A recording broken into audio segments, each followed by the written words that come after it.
Second Street Marvel saying what's up, saying, letting us know he's going to hang out for a bit. Cool, Welcome. man. Glad to see you popping by. Hey, Second Street. Also, thank you for the kind shout out to myself and Comic Boom last week. Very, very friendly things. Yeah, thank you, Second Street. It was very nice of him. And then we got Tehillim29 saying, good to see you, DarkKnightNation. Good to see you, man. Thanks for Tehillim. But yeah, tonight's gonna be a good time. We already have a couple of people in. I'll literally give it maybe a minute, and then we'll jump into it, man. Having the live viewers is what's important. So I hope the two of you guys and whoever else is watching has some really, really interesting hot takes to post into the live chat, and of course, give us your thoughts on what we have to say, because they are some pretty interesting ones. Just knowing these two guys and knowing how generally controversial my opinions can be. So it'll be fun. Well, I just want to say before we start, I know that I'm in the minority on some of these things that I'm going to talk about, and if you 100% vehemently disagree with me, I have no problem with that. I'm perfectly capable of allowing you to believe what you want to believe and die on that hill. I'm not saying that I'm right and you're wrong. I'm just saying this is how I feel. This is what works for me personally. And I could 100 legit be wrong in my opinion. And next week, something could happen and I could be like, you know what? I was wrong and you were right, actually. I've changed my opinion. I'm not one of those people that thinks because you disagree with me that I'm right and you're wrong. So I want to get that out there and say, this is just how I feel. And if you feel differently, it's nothing personal at all. And I totally respect any opinion that anybody has that's different than mine. It is worth mentioning, at the top of this show, these are opinions. This is nobody saying this is 100% the objective truth. These are thoughts. So everybody, discourse is important. This is the start to being able to have conversations. Maybe you can convince somebody, and that's awesome. Like me and Boom go off trying to combat each other's opinions that we disagree with all the time, and yet we come back week after week to do these shows. So please remember, be kind, be courteous, and have positive conversation, right? Because this should be a fun one, as long as it doesn't get out of hand. Yeah, I'm really curious to hear what everybody's thoughts are. Absolutely. You guys are taking the higher ground, and I totally respect that. And if I got to take the lower ground in this argument, that's okay. Hey, man, we got to have an outlier, man. If it's got to be me, so be it. We come to expect nothing less than you from you, Boom. This is why I have you on week after week. There are reasons. You give the line. I've been around forever. I know better than you. I'm right. You're wrong. Oh my God. I've gotten that so many times because I'm a younger guy, and people sometimes think that because I'm younger that I have no idea what I'm talking about. And I'm like, Einstein was young at some point. Yep. Give me the credit. Not saying I'm Einstein, but we got Antuhar in the chat. He says, how are you guys doing? Hope all of you are safe in the comics landscape, man. Hope you're safe. Thank you for popping in. And then we do have somebody who's already coming at us with a really hot take, and we'll get into that in just a second. I'll just intro us up, and we'll get into things. So, hey guys, welcome to the 39th episode of Let's Talk Comics, where myself and another co-host in the comic book community discuss one of the many facets of the storytelling medium that is comics, whether it be stories, creators, constructs, or adaptations. We hit it all. This week we have a really special episode. For the first time on the channel, although we've collaborated before, we have Jace, who is a statesman in the comic book podcast and comic book internet coverage business. Welcome, man. It's good to have you on the channel. Yeah, it's great. It's finally get to be live with you guys. It's a lot of fun. As you mentioned, we've collaborated before. And yeah, just, we're going to have some fun today talking comics. Can't wait. Yes, absolutely. And you guys can find an awesome collaboration that we did with Jace on his podcast down in the description, as well as his Twitter and the website to all of his podcasts. So go check those out. And of course, we are rejoined by the Canadian Cape Crusader, my friend and frequent collaborator, Comic Boom. Brother, how are you? How's the barbecuing? Oh, the barbecuing's great. I was sipping Corona earlier. I'm back to the Vanilla Crown.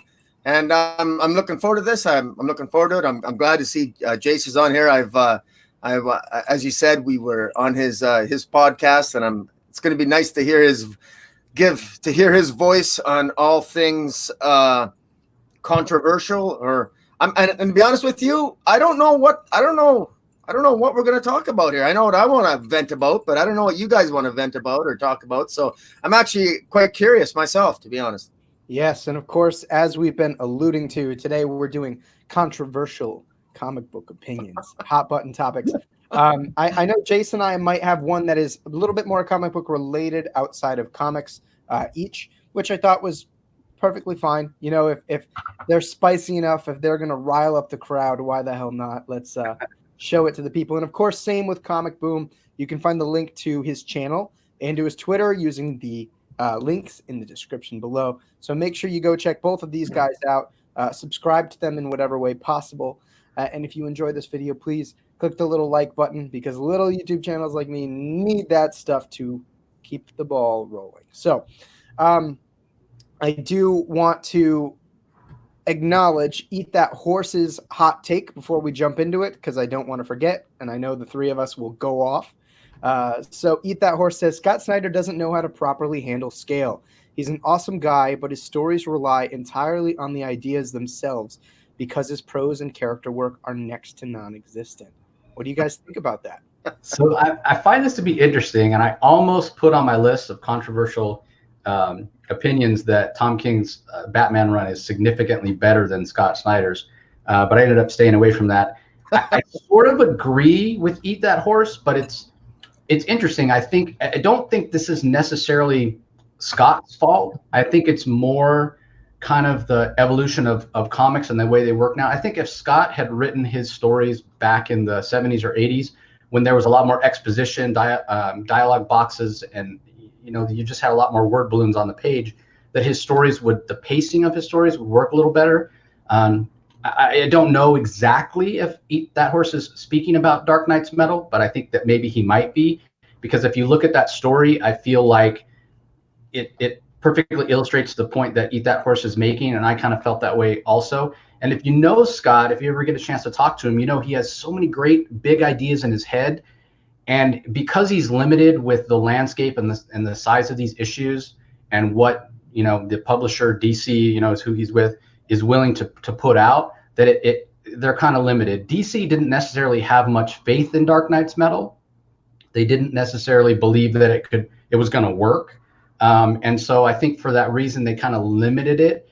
And if you look at it, Dark Knight Metal as an event, everything was very much front loaded. All the tie-ins were early on. And then the last three issues, the last three chapters of the story were just like one monthly issue that came out. And so for that reason, it felt like it kind of petered out at the end.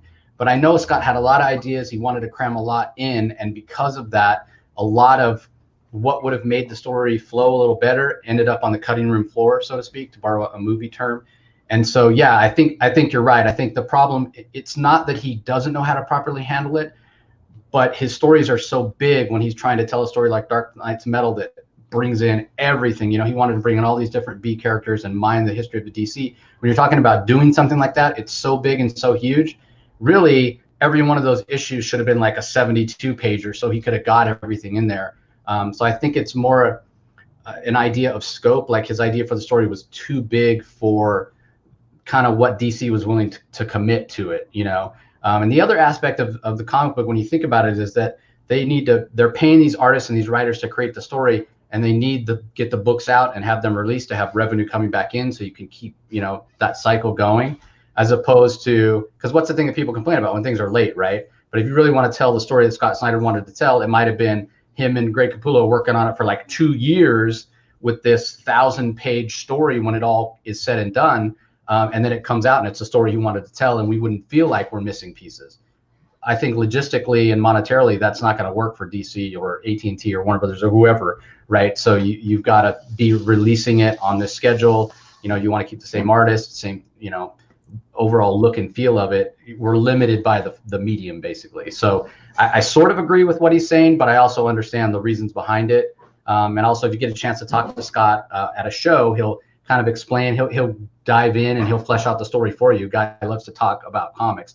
And in that, and I know everybody doesn't have that opportunity, but if you ever get a chance to meet Scott and ask him about that, he'll flesh out the ideas for you, and it can make more sense. I also recommend the director's cuts. They did release some director's cuts of some of those Dark Knight Metal books, and it does kind of fill in the blanks. And I understand you shouldn't have to do that. Kind of like people were talking about the last Star Wars movie, where if you read the novelization, it explains a lot. And I saw a lot of people on the internet when they had like, man, I don't want to have to go read a book so that I understand the clone of Emperor Palpatine and blah, blah, blah. I should be able to just go watch the movie and understand the whole story. I totally get that. And that's valid. Yeah, exactly. Right? But so I agree with what he's saying to some extent, but I also understand the reasons behind it, if you know what I mean. Yeah, I think Taylor kind of echoes you in some regards here, and he brings up the issue with decompression. Right. And Taylor feels that he lingers a little bit too much on his arcs, and that's why he can't land his endings. You know, I mean, I've said this multiple times, so I'll keep my response to that short. In short, I pretty much agree. I think Scott Snyder has an issue with grand scale storytelling. I think that in trying to evoke some of that more classic cosmic oriented atmosphere, he also falls victim to a lot of the shortcomings of those things that we can now recognize, you know, years later as maybe not the most efficient or technically strong storytelling tools, you know. And I also think, and I've said this many times too, and I love Scott. I have tattoos on my body dedicated to his work. And for a long time, he was my favorite writer working in comics. But I also think that part of it is he's really big now. And I think that there's a little bit more security in that. And there is something to be said about a Scott Snyder in 2009, 2010, 2011, 2012, who was hungry and anxious about his career. You know, he crossed his T's, he dotted his I's. And I think that that hunger was kind of what drove him to go back and make sure his stories were so tight. But I've talked about this at length on many episodes, so I don't want to beat a dead horse. But Boom, what are your thoughts on Eat That Horses? Just a quick note. I won't reiterate all your points, but I'll disagree a little bit. I actually think Scott Snyder is. I think his prose and character work is actually quite good. I disagree with Eat That Horse when he says it's next to non-existent. I think that Eat That Horse, I would suggest that Eat That Horse is upset because maybe with the ending of Justice League 39. I was very upset with the ending of Justice League 39, but the reason why I was upset was because there was a lot of prose and character work in the 39 issues of Justice League. We saw a different side of Batman. We saw a different side of Superman. We had a lot of development on Hawkgirl. We even had Jarro had development. We saw the sides of the Legion of Doom. We saw the development of the Hall of Justice was awesome. How we formed that, even how the Legion of Doom, their headquarters kept changing and shifting to different course. There were so many awesome moments in that 39 issues of the Justice League leading to the end. It was amazing, but he didn't nail the landing, and he's trying to nail the landing with Death Metal. And my fingers are crossed that he's going to do that. But I will say that I agree with Eat That Horse with his phrase that he has to learn how to properly handle scale. He's got to perfect that, but the scale he's got to learn to perfect. But I like his prose and character work. I'll give him some props for that because it kept me intrigued for 39 issues. I just got really upset with the way it ended. But who knows if Death Metal, I'll eat my words. If Death Metal nails the landing here, then Scott Snyder's, I'll feel much, much better about it. Yeah. Again, I think it's like you were saying it. And I should say I disagree with the prose and character because I think Scott's prose and his character work is good, just like Boom said. But yeah, it's more about scale and pacing for me with Scott if I have any problem with his work. Because I think the Justice League #1, that issue, is one of my favorite comics from the last 5-10 years. It was so epic and it set the tone for that series so well. But again, just like Dark Knight's Metal, it did kind of peter out at the end. We haven't really gotten the end of the story yet, which is coming in Dark Knight's Metal. But yeah, I mean, it gave us Jarro. That Justice League gave us Jarro. I actually had some shirts made with Jarro on them for Scott and his family, including his youngest son. Oh, right on. His youngest son, I had a onesie made here. I have one of them right here, so you can check it out. I saved one for myself. So. Oh, awesome. So yeah, he's a great guy, and I mean, Jar. That's all you have to say. Right on. Yeah. No, I mean, I think largely, I think we have some similar sentiments. I think in ways I'm a little bit more critical of him than you guys might be, because I mean I've talked about Scott a number of times, both in the best of ways and perhaps not so much on my show and on others. But I think in whole, I think he has some really, really good ideas. And that's ultimately what draws you to him, to that's a testament to him as a creator, because as disinterested as I am in death metal, by virtue of me not enjoying what he's done over the last couple of years, every time I hear him talk about it, I get excited. Yeah. And that says something. It really does. But I don't want to go off too long on this one tangent, but that was a really interesting one. So eat that horse. Thanks for dropping that in there. I do want to get us going on ours. And of course, Jace, this being your first time on the channel, what is your first hot take, my friend? All right, let me drop one on you guys here.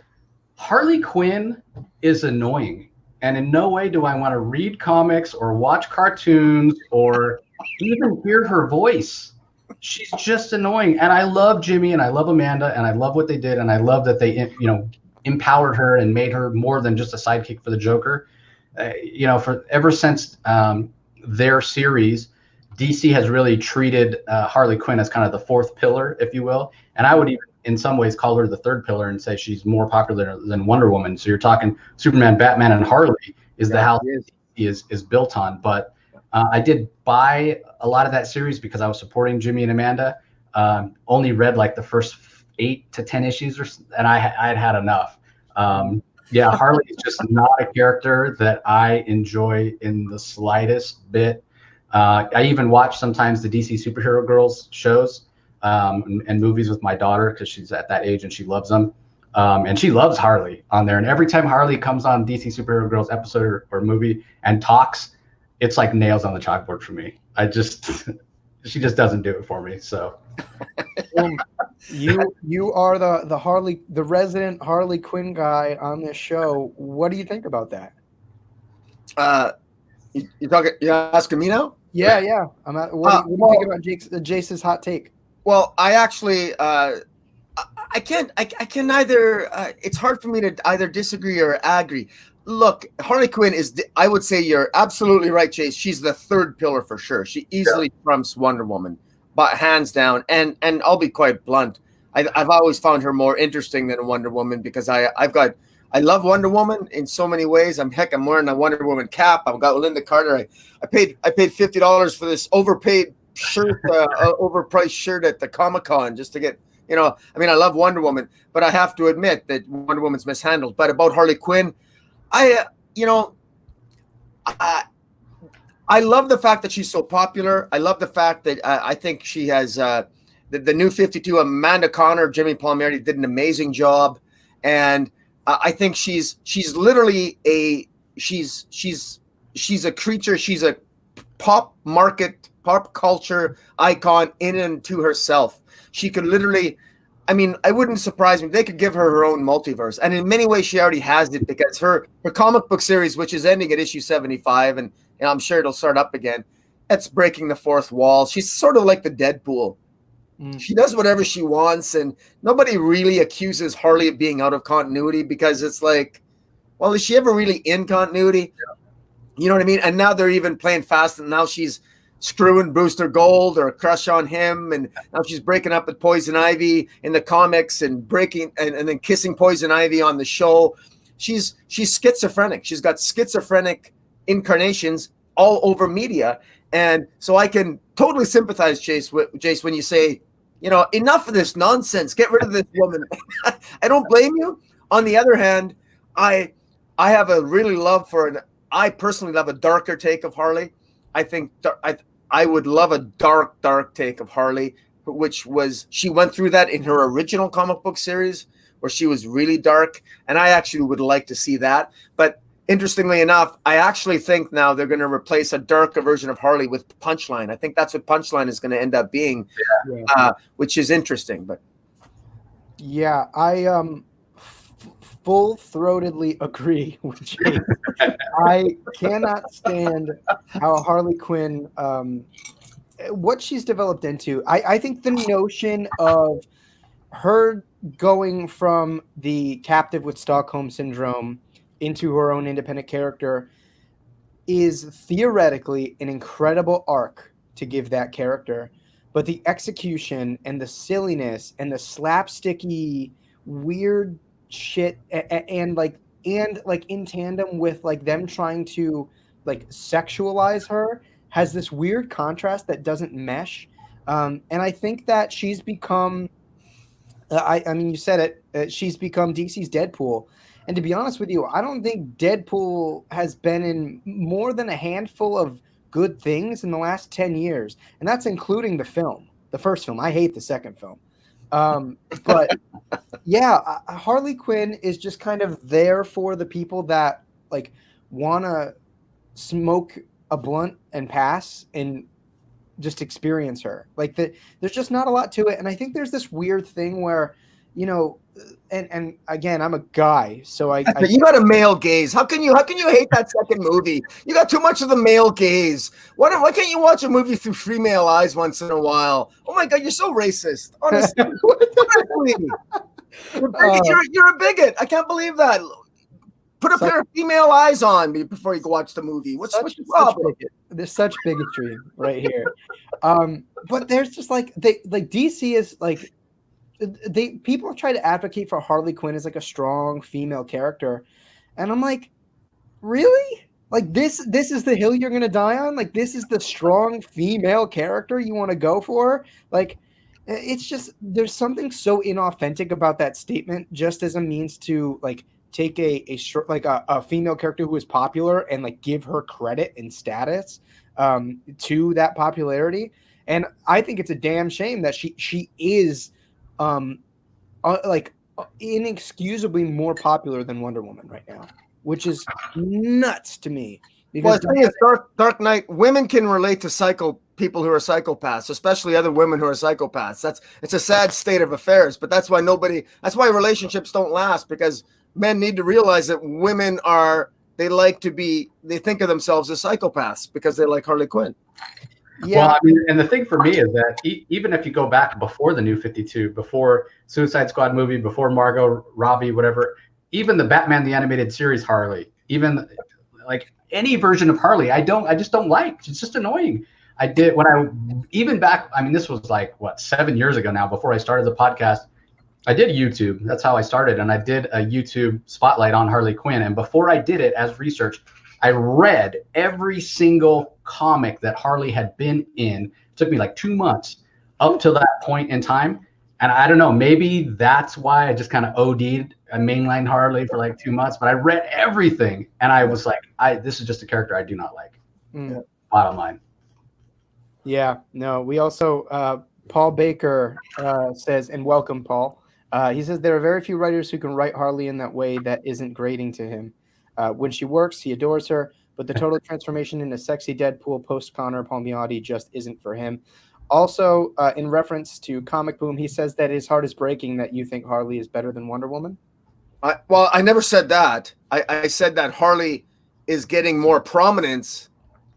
Wonder Woman is a better character, but she's not given the love. She's not being written very well. She's not given the big storylines. But in fairness, Scott Snyder, hey, death metal, Wonder Woman is supposed to be getting the primary, she's the queen of hell. She's supposed to be getting the focus. So I'm really hoping that Scott Snyder's love for Wonder Woman here is going to change the attraction of readership to Wonder Woman. And I'm hoping for better days for Wonder Woman. So I apologize, Mr. Baker. I did not want to give that impression. I love Wonder Woman more than Harley. Yeah, I'm curious. Have you guys seen any of the pictures of death metal with Wonder Woman's got that mystic chainsaw? Yeah, it's cool. Yeah. I'm curious. Let's bring it on. I want to check it out. Honestly, the outlier, I think the chainsaw, I'm like, wow, we're doing some stuff. You're selling some toys, gentlemen. Like, hey, we're doing some stuff. It might work. You never know. Yeah, not for me. I did want to, before it gets too lost in the chat, Taylor Pector brought up earlier, he doesn't know if it's a hot take, but on the business side, he feels like the bi-weekly release schedule of DC Rebirth was unsustainable, and he thinks that DC made a mistake doubling down on it during Rebirth. I don't know. I think that there was definitely no chance for that to be a plan with any longevity whatsoever. It was only supposed to last 3 story arcs, but the sales numbers were so good on some of the books that they kept it for longer. Just once again, a business decision of, it was going so well, they got greedy, and I wasn't a fan of it from the beginning because I always like when you get the same creative team to have a decent run, so same artist, same writer. You can't do that with a biweekly schedule. It's just not possible. So that's why they had a lot of them. They had 2 artists and they alternate arcs, and that was okay. But again, they weren't it was planned for 3 story arcs, and then everything was going to go monthly. But the demand was there. It worked. But once again, short-sighted. Let's grab the money while we can. They kept it going way too long. And in fact, until the slowdown for the pause of everything for the COVID-19 pandemic, we still had some that were on the biweekly. Yeah, it needs to go away. Honestly, there's too much material out there on the shelves. So hopefully, when things come back, they're going to get away from that. But I don't know that for sure. But I would hope that they would. I think it's a wise decision. Yeah. So selfishly, I loved it when it was first going on. But I also realized that even as a reader, it was really unsustainable because people obviously have their own lives. And for me, when DC Rebirth came out, I was buying probably all but maybe 4 or 5 of the books that were coming out when it started. And reading all of them on a biweekly schedule on top of working and being a college student was impossible. There are so many books that I got so behind on. And even now, this one might be for the better, but I mean, I haven't read the one, and I was buying Wonder Woman up until about a month ago and haven't read it since Greg Rucka got off the book.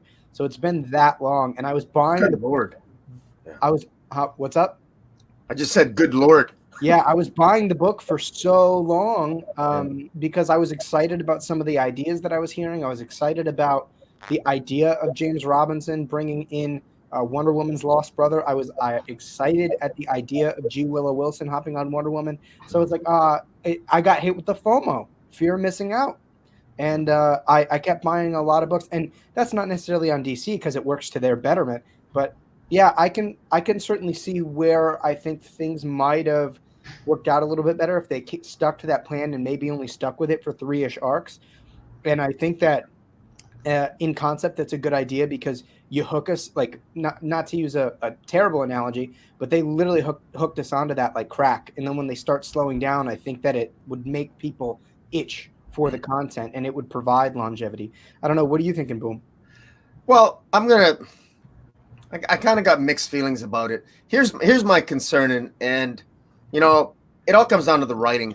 To me, I don't care about the business side. I just want good stories. And to be honest with you, I really felt, particularly during James Robinson's Wonder Woman run, there was issues there that were phoned in, and the decompression got worse because instead of telling the story in 1 issue, they would tell it over 2 issues because they ran out of ideas. And look, I'm not a writer, but I'm just thinking to myself, well, I got an idea for 20 pages of Wonder Woman, and it's all mapped out, but I don't have any ideas for 2 issues this month. So why don't I just drag out these 3 scenes, add an extra a double page spread here and there, and I can have 40 pages over 2 issues and make more money from telling the same amount of story. And that's what I felt happened, to be very blunt. Now, if I felt I was getting as good a quality of story, then I wouldn't care. But I got to be honest, like when Rebirth first started, everyone's all high. The stories are great. But after about a year, after a while, it did seem I just noticed a difference that when you can almost feel and read the decompression, and you read 1 issue and you feel, didn't I just read this last issue? Then that's not a good thing. Yeah, I completely agree with Boom. And in fact, we talked about it on the podcast at the time. Now, Dan Jurgens is a legend. He's one of the best Superman writers ever. But even on his Action Comics, there were episodes where my co-host Manny and I talked about it and saying, hey, here we have 2 issues of Action Comics this month, 40 pages, but we're only getting 25, 30 pages of story. Yeah.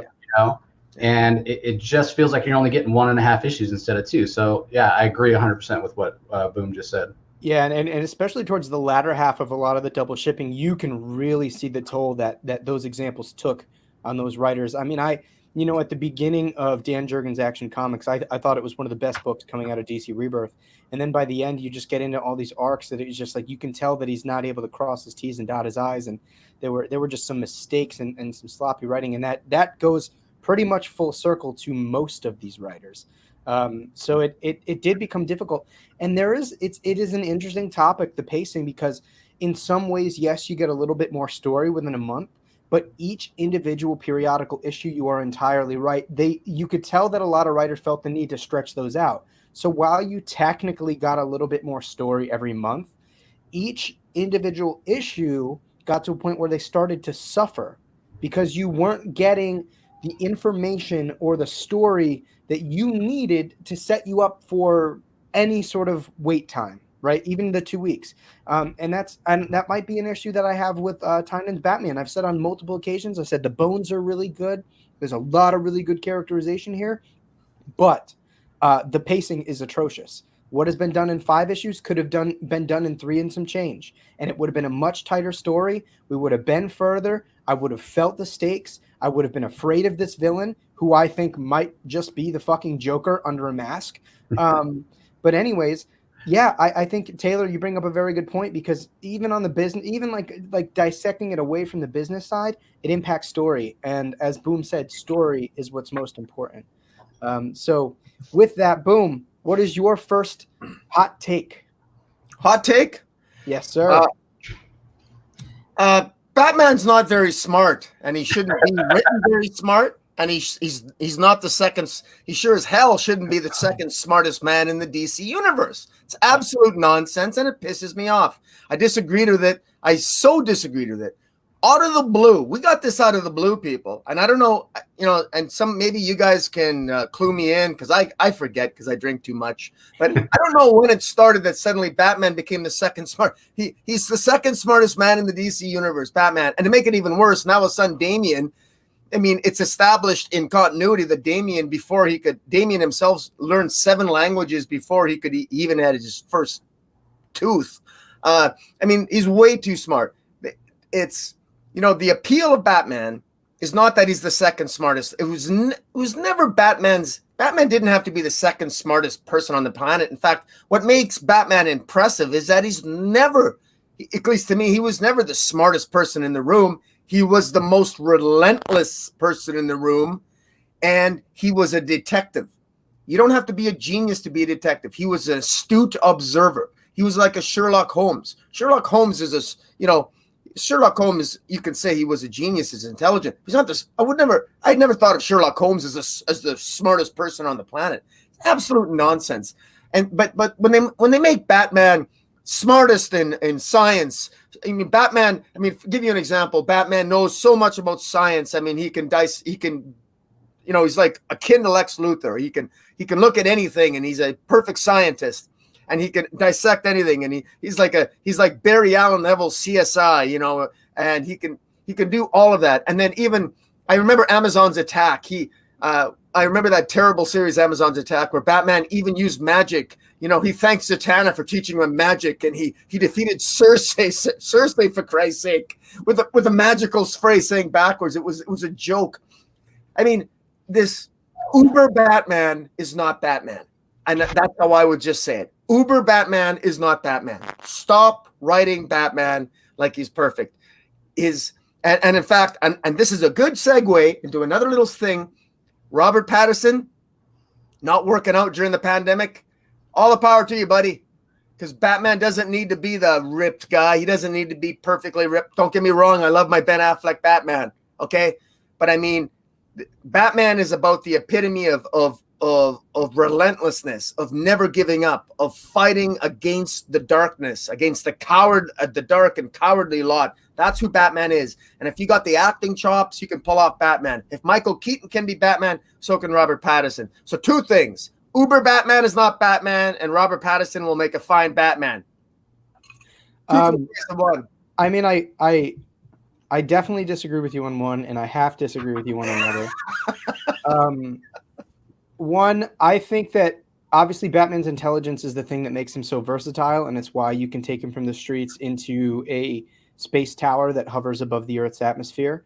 That is inherently one of the things that gives him the longevity, I think, as well, because most of these heroes are relentless to varying degrees, and Not Batman level, man. Not Batman. No, not Batman level, but that's also part. That's also part of what makes him so capable, though. He had such a relentless desire to learn, to be the best, that he's become literally like aside from being the world's greatest detective, he is the second best in the world at pretty much everything else. That goes to show how relentless Batman is. That is a byproduct of his willpower and his unrelenting, uncompromising nature. So I totally disagree on that. I think it was definitely a positive change for the character. I think certainly under poor writers, you do get the whole Bat God thing where, it just becomes ridiculous and it seems like nobody can touch him. I agree, but I don't think that is a detriment on the character. That's a detriment on bad writing and bad editing. I think Batman, in and of itself, the idea of Batman having the capability to physically do anything by power of will and by mental acumen, I think that it's fine. I think it's a great part of the character. It's one of the reasons I love the character, to be honest with you. I got to give you some pushback. It takes away from the relatability of Batman. More readers can relate to Batman if he shows a little bit more flaws, more humanity, more errors, more mistakes, and he just doesn't show enough of them anymore. And I think that's a flaw. I really think, and I think that hurts the story. And no matter how good a writer you are, what it forces the writer to do is that it increases the stakes and makes the villain more powerful. And then what do we end up with? We end up with the Batman who laughs, who is so uber powerful it's ridiculous. I can't stand him. But you know what? Batman who laughs is a reflection of uber Batman. And that's one of the things why I don't like Batman who laughs. And part of it is all these writers keep upping the ante and making Batman better and better and better and better and better. I thought he was supposed to be like the rest of us, a guy that lost his family, lost the people he loved, and he was fighting back, and he wasn't perfect, and he had imperfections, and he had darkness. And suddenly now he's super scientist, he's super magician, he's super everything. It just I don't know. It just rubs me the wrong way. So if that were the case, would you be willing to sacrifice Batman on the Justice League? Because if you had Batman that way, there's no way Batman would be able to be on the Justice League and play Space Ranger with the gods. No, so I kind of agree with that.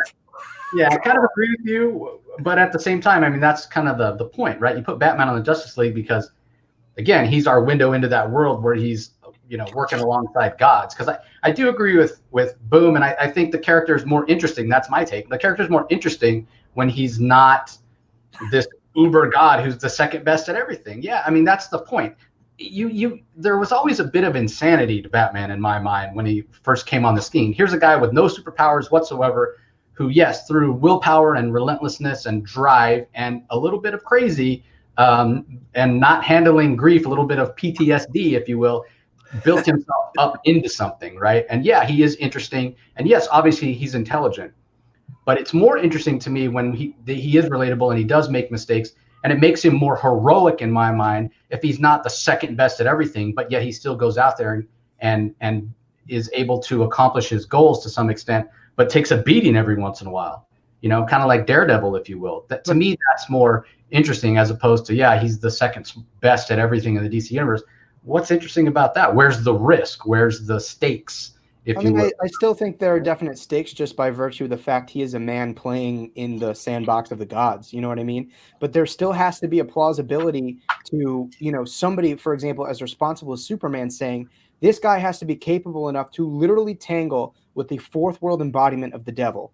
Otherwise, why is he here? Just because we need that perspective into these stories. I think Batman can still be relatable, and I certainly think that I can understand where you guys are coming from in the sense that a lot of writers have handled it very poorly, and Batman does very much get that sort of get that sort of reputation for being able to do everything seamlessly. But I still don't think it's seamless. I think under the right writer, you handle those things. Yeah. This is what makes him a competitor in the world against such massive feats and such massive what's the word I'm looking for?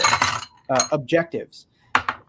Without it, I mean, it just doesn't make him different from the Question or, Green Arrow or whatever other characters you want to throw in there. The thing about Batman is in the way that his trauma has motivated him to be so unrelentingly good at everything, it is also his flaw, right? Like that is what holds him back to the same capacity. And so I think that there is still a lot of humanization in there in the sense that he is, for all intents and purpose, an Olympian among men, and yet it is still that same drive that brings him to those heights that keeps him from going any further. So I still think that there's a lot in there that you can dissect. I still think that there's a lot of human in there. And I also think that just by virtue of the fact that he is DC's money character, he's been given so many different books that a lot of writers have given him that have not rightfully had the chance to dip their fingers into that pool and manipulate that and set that precedent. And regarding the Pattinson thing, no matter what happens, he's going to give a great performance. Robert Pattinson is one of the best young actors working right now, and nothing will make me eat those words. If you watch everything he's done post-Twilight, or even a couple of movies he's done post-Twilight, he is phenomenal, and he commits to the role. I will say it's just a little bit discouraging because you do want an element of believability here where you look at Batman and you're like, oh, you can see that he has the physicality, like where you make this one of the things that is not part of the suspension of disbelief. You're like, okay, this guy could beat the shit out of somebody. This guy could do this. So while that's not going to ruin the movie for me, it is a little bit discouraging that he won't take the time to try to maintain a physique, because I think that it's a little bit part of the atmosphere that a modern Batman sets. One of our peers, Nerd Scum, had made a commentary about how Batman was lean back in this, back in that. I mean, you're also taking, and he made a very well thought out video that you guys should go check out if you want to get an opinion on the matter. But that's also varying artistic styles. Like one of the examples used is, David Mazzucchelli isn't an overly detailed artist. He's one of the best to ever do it, but there's something about his simplistic renderings that don't really allow for that level of articulation or detail. And certainly Batman's capabilities and who the character is now versus who he was 40 years ago has evolved. Like I said, he is an Olympian among men. So again, while I'm not super butthurt about it, I can see why fans are passionate about it. Just to some degrees, obviously there's a middle ground to be taken there, but it won't ruin the movie for me. It won't ruin the portrayal. So I don't know, Jace, sorry, I spoke forever and a half. What are you thinking? No, I mean, I don't really have an opinion on Pattinson.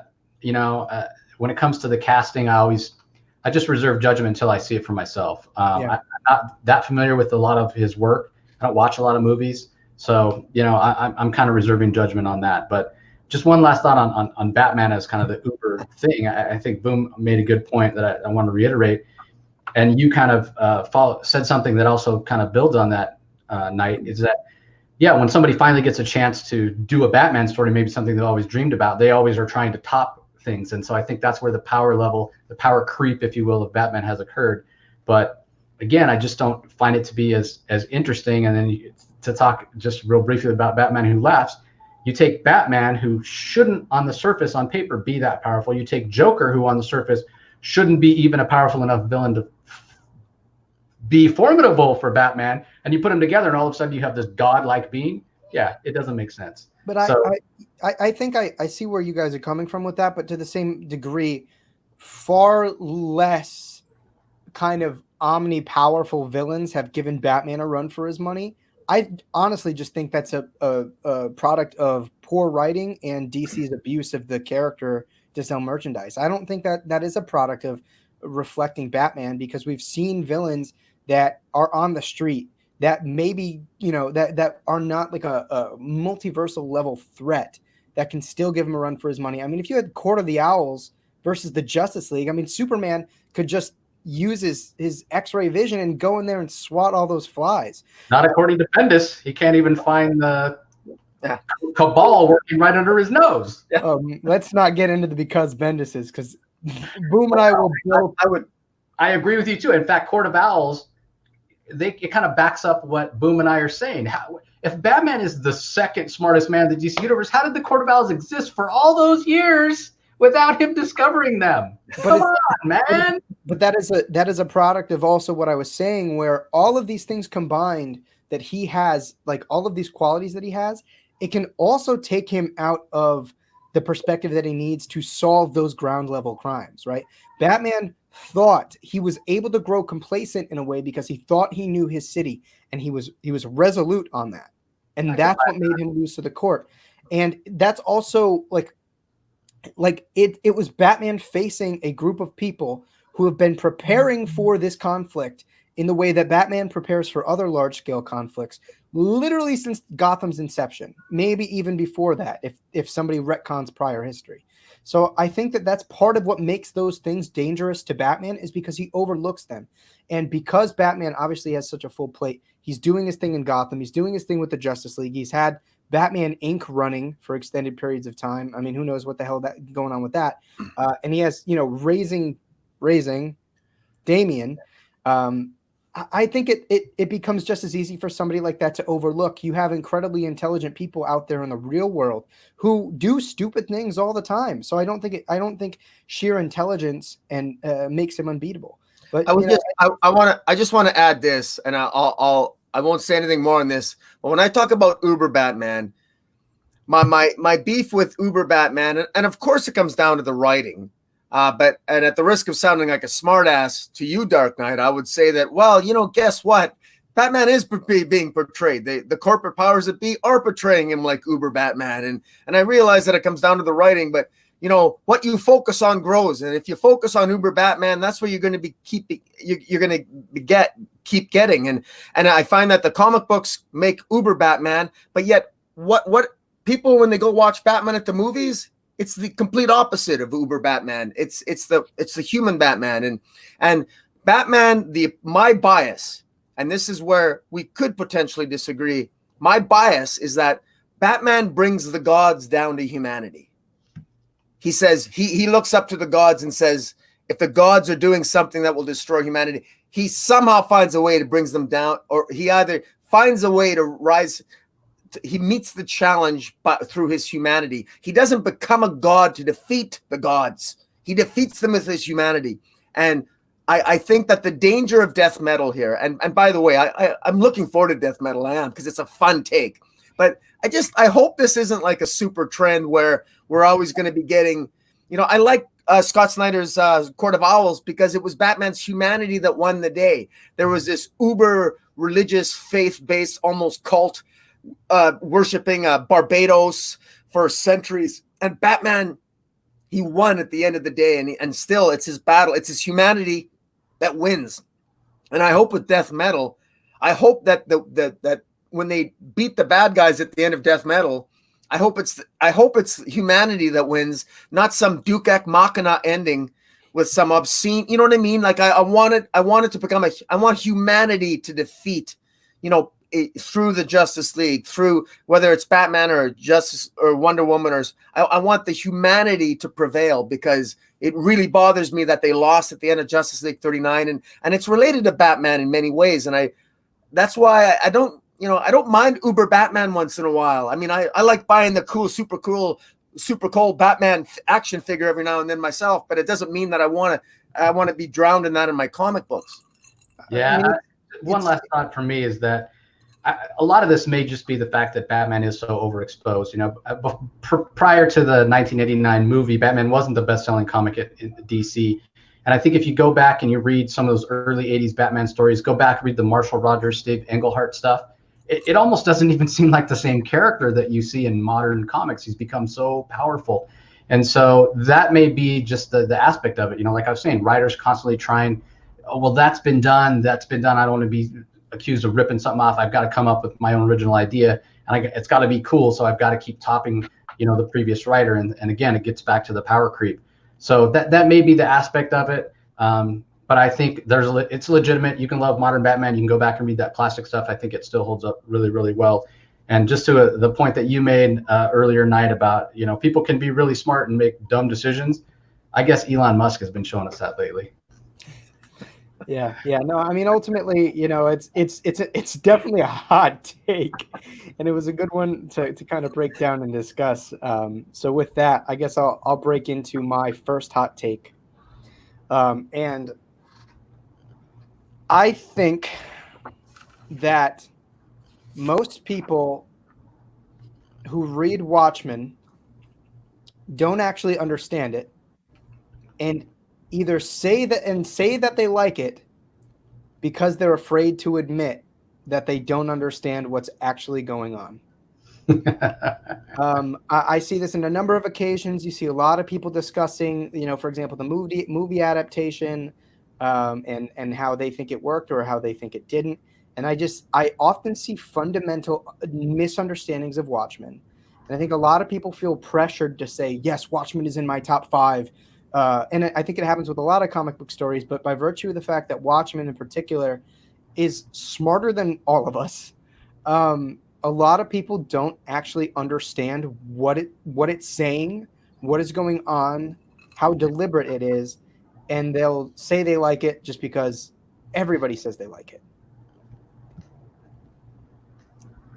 Wow. Yeah. I can't disagree with you, but I think that is sort of the brilliance of what Alan Moore and Dave Gibbons did, is that I'm a big believer that in a lot of things in life, you get out of it what you put into it. You can read Watchmen on the surface as just a comic, just a celebration of the medium in terms of telling a story with pictures, with words and pictures, and it works on that level and you can get enjoyment out of it. I think on that level, it doesn't achieve a cult-like status. It's not revered by people within the industry that understand the craft and the technique and what goes into building story and having subtext and things like that. It wouldn't be considered, in my mind, a work of literature and be studied and as such in academia. So I think that, yeah, when you get a lot of people that just read it on the surface and say, oh, that's a good story, I don't really see what the big deal is, but I don't want to be out here on my own and say it wasn't great. So yeah, I'm gonna say it's one of the best things I ever read. I think you get that a lot. Because what happens is I think that Watchmen, it's one of those evergreen titles for DC that people read and trade. It's always in print. And then you have the naysayers like Rich Johnson over at Bleeding Cool that say, well, that's because Alan Moore had an agreement in his contract. If it ever went out of print, the rights would, revert back to him. The fact of the matter is it's always at the top selling. It's always in top selling books. So of course they're going to keep it in print. Why wouldn't they? And so for that reason, a lot of people say, well, that's the first comic I ever read. That was my gateway into other comics. Where if they really understood what Alan Moore was saying about superheroes, they would read that and say, I'm never going to read another superhero book because of what he's saying in the subtext and what's underneath the surface. So I can't disagree with you, Dark Knight, but I think that's the case with a lot of stories. People read, they want to be entertained. They want to just watch the big popcorn blockbuster movie. And there's certainly nothing wrong with reading and enjoying comics that way. I say this all the time on my podcast. For me, I enjoy comics that make me think, especially as expensive as they've become. So I want something I'm thinking about the next day, the next week, the next month. To me, there's more value in that. But for somebody to just read it and just enjoy it for what it is, there's nothing wrong with that. But I do agree. I think a lot of people, they don't take the time to delve in. They don't care, and they don't need to. It's perfectly legitimate to just read it as a story and enjoy it because it's pretty cool. And it's Dave Gibbons' art, which is, gorgeous. So I agree with you. And at the same time, I'm like, but there's nothing wrong with that. Boom. What do you think about that statement? Well, your statement is very hard. Your statement is impossible to prove. We don't know. I mean, there's lots of people that say they read Watchmen.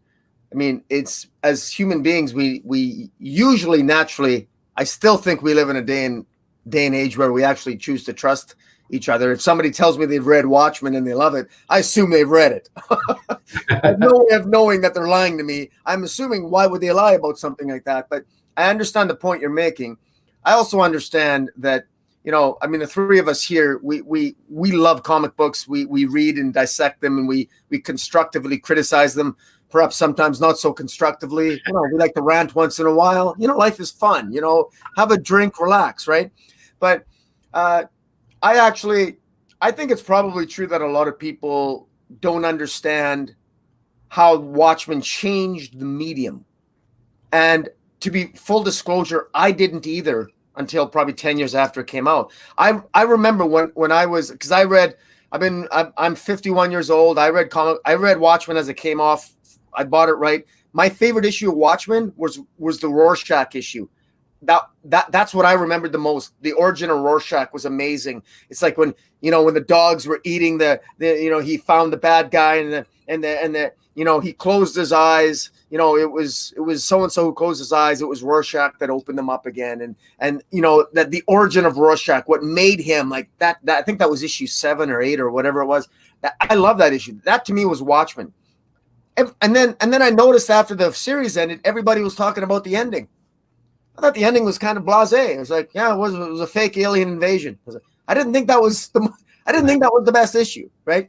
So everybody gets something different out of it. And since then I've learned that Watchmen is also significant because this is another sort of controversial take. I like thought balloons.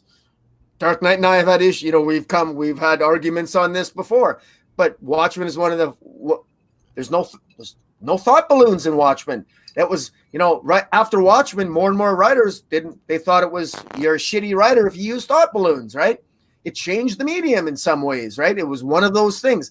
Watchmen changed the way that changed the way that writers wrote comics. It changed the medium in ways that I still don't appreciate because I'm not in the field, right? It's not my area, but I can see it. It was a significant change. So I'm not sure.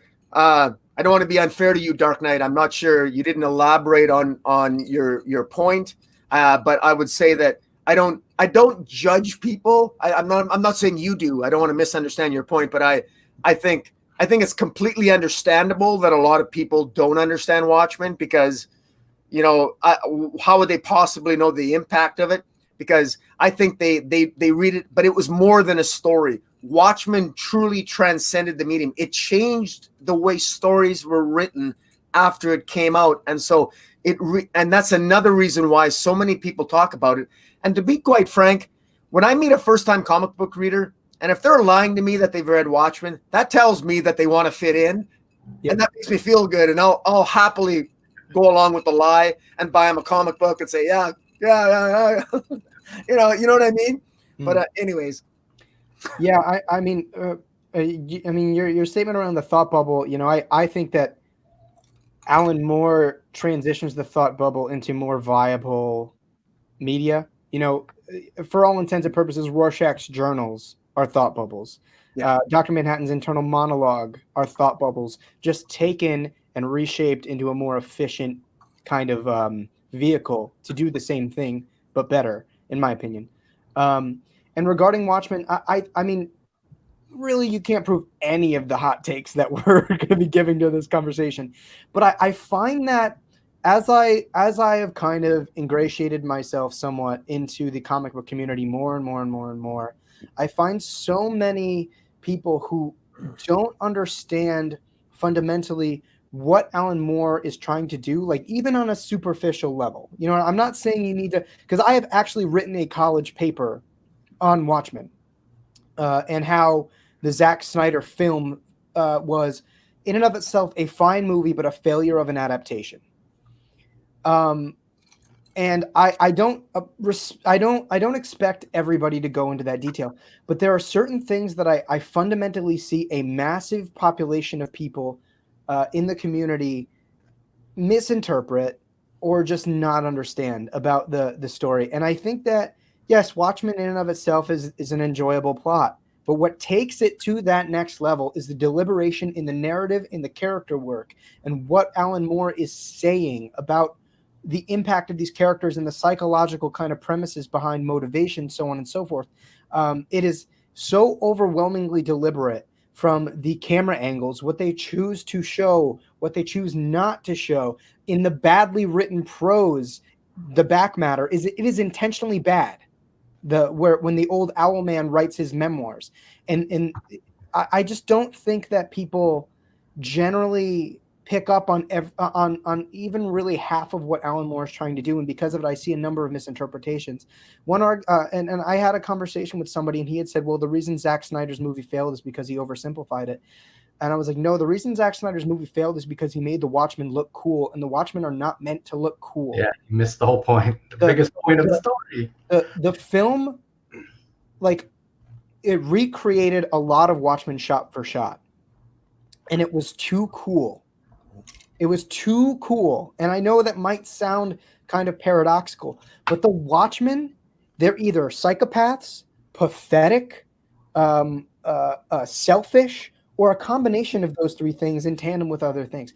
The Watchmen, like, it is a terrible group of people for all intents and purposes. And the only real superhero doesn't care about humanity. It is this big dissection of not only comic books and the iconic superheroes, but also literally the U.S. society at large. And I think that, you know, and it's not like me, because I know I can often come off as pretentious. I don't lie about that. And I know that saying something like that does come off as pretentious, but I don't think it makes it any less true. And that there is something about a lot of people that feel that kind of need to fit into the community, and they'll lie. They'll say, oh, I love Watchmen, and they don't understand it. And I think, you know, that's just a product of how we kind of form cliques and, you know, things of that nature. But I still very much think that is the case. And I don't think a lot of things will change my mind. There are a lot of people who do understand it, you know, but to the same facet, I think a majority of what I see out there, man, I don't think people really picked up on what Alan Moore was putting down. So, well, you know, something that's interesting, you talk about they're terrible people. If anything, you know, maybe the Snyder and the studio were worried, well, if we don't make these characters likable, nobody's going to go see the movie. I think Amazon's version of The Boys proves that you can do exactly what Alan Moore was doing in the story of the Watchmen and still have it be successful, have it be popular, have it be well made. Because in that way, that's one of the things, even though I have my big issues with the Boys series, especially the ending, to me, I loved it until the last half of the last episode. And I think it ruined the whole thing for me based on what they changed things. You guys probably know what I'm talking about. But it proved it could be popular. And so I think that in that way, it shows another of Snyder's failings, who I'm not a fan of. Yeah, it's this weird thing where people sometimes think that in order to follow a character that they need to be likable. No, they need to be interesting. Like, yep. one of Scorsese's most touted films, Raging Bull, the protagonist, Jake, is a scumbag. Yeah, he's a wife beater. As of 15 minutes into the movie, excuse my French, but you fucking hate him.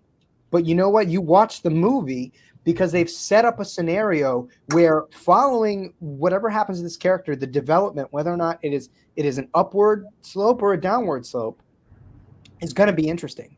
And I think that that's one of the things that makes Watchmen so good. And in ways, Alan Moore is so fucking smart at giving you little bits of these characters that are likable that you can tease on. And then the way that he paces the information and the way that he sets up these characters, by the time you realize how fucking horrible they are and how twisted they are, you're already in. You care. Whether or not you like the characters or not, you care. I mean, like, the comedian is one of the most despicable human beings in all of comics, and yet he's arguably, you know, if not one of the most interesting characters in all of comics. One of the most complex by far. He's also cool.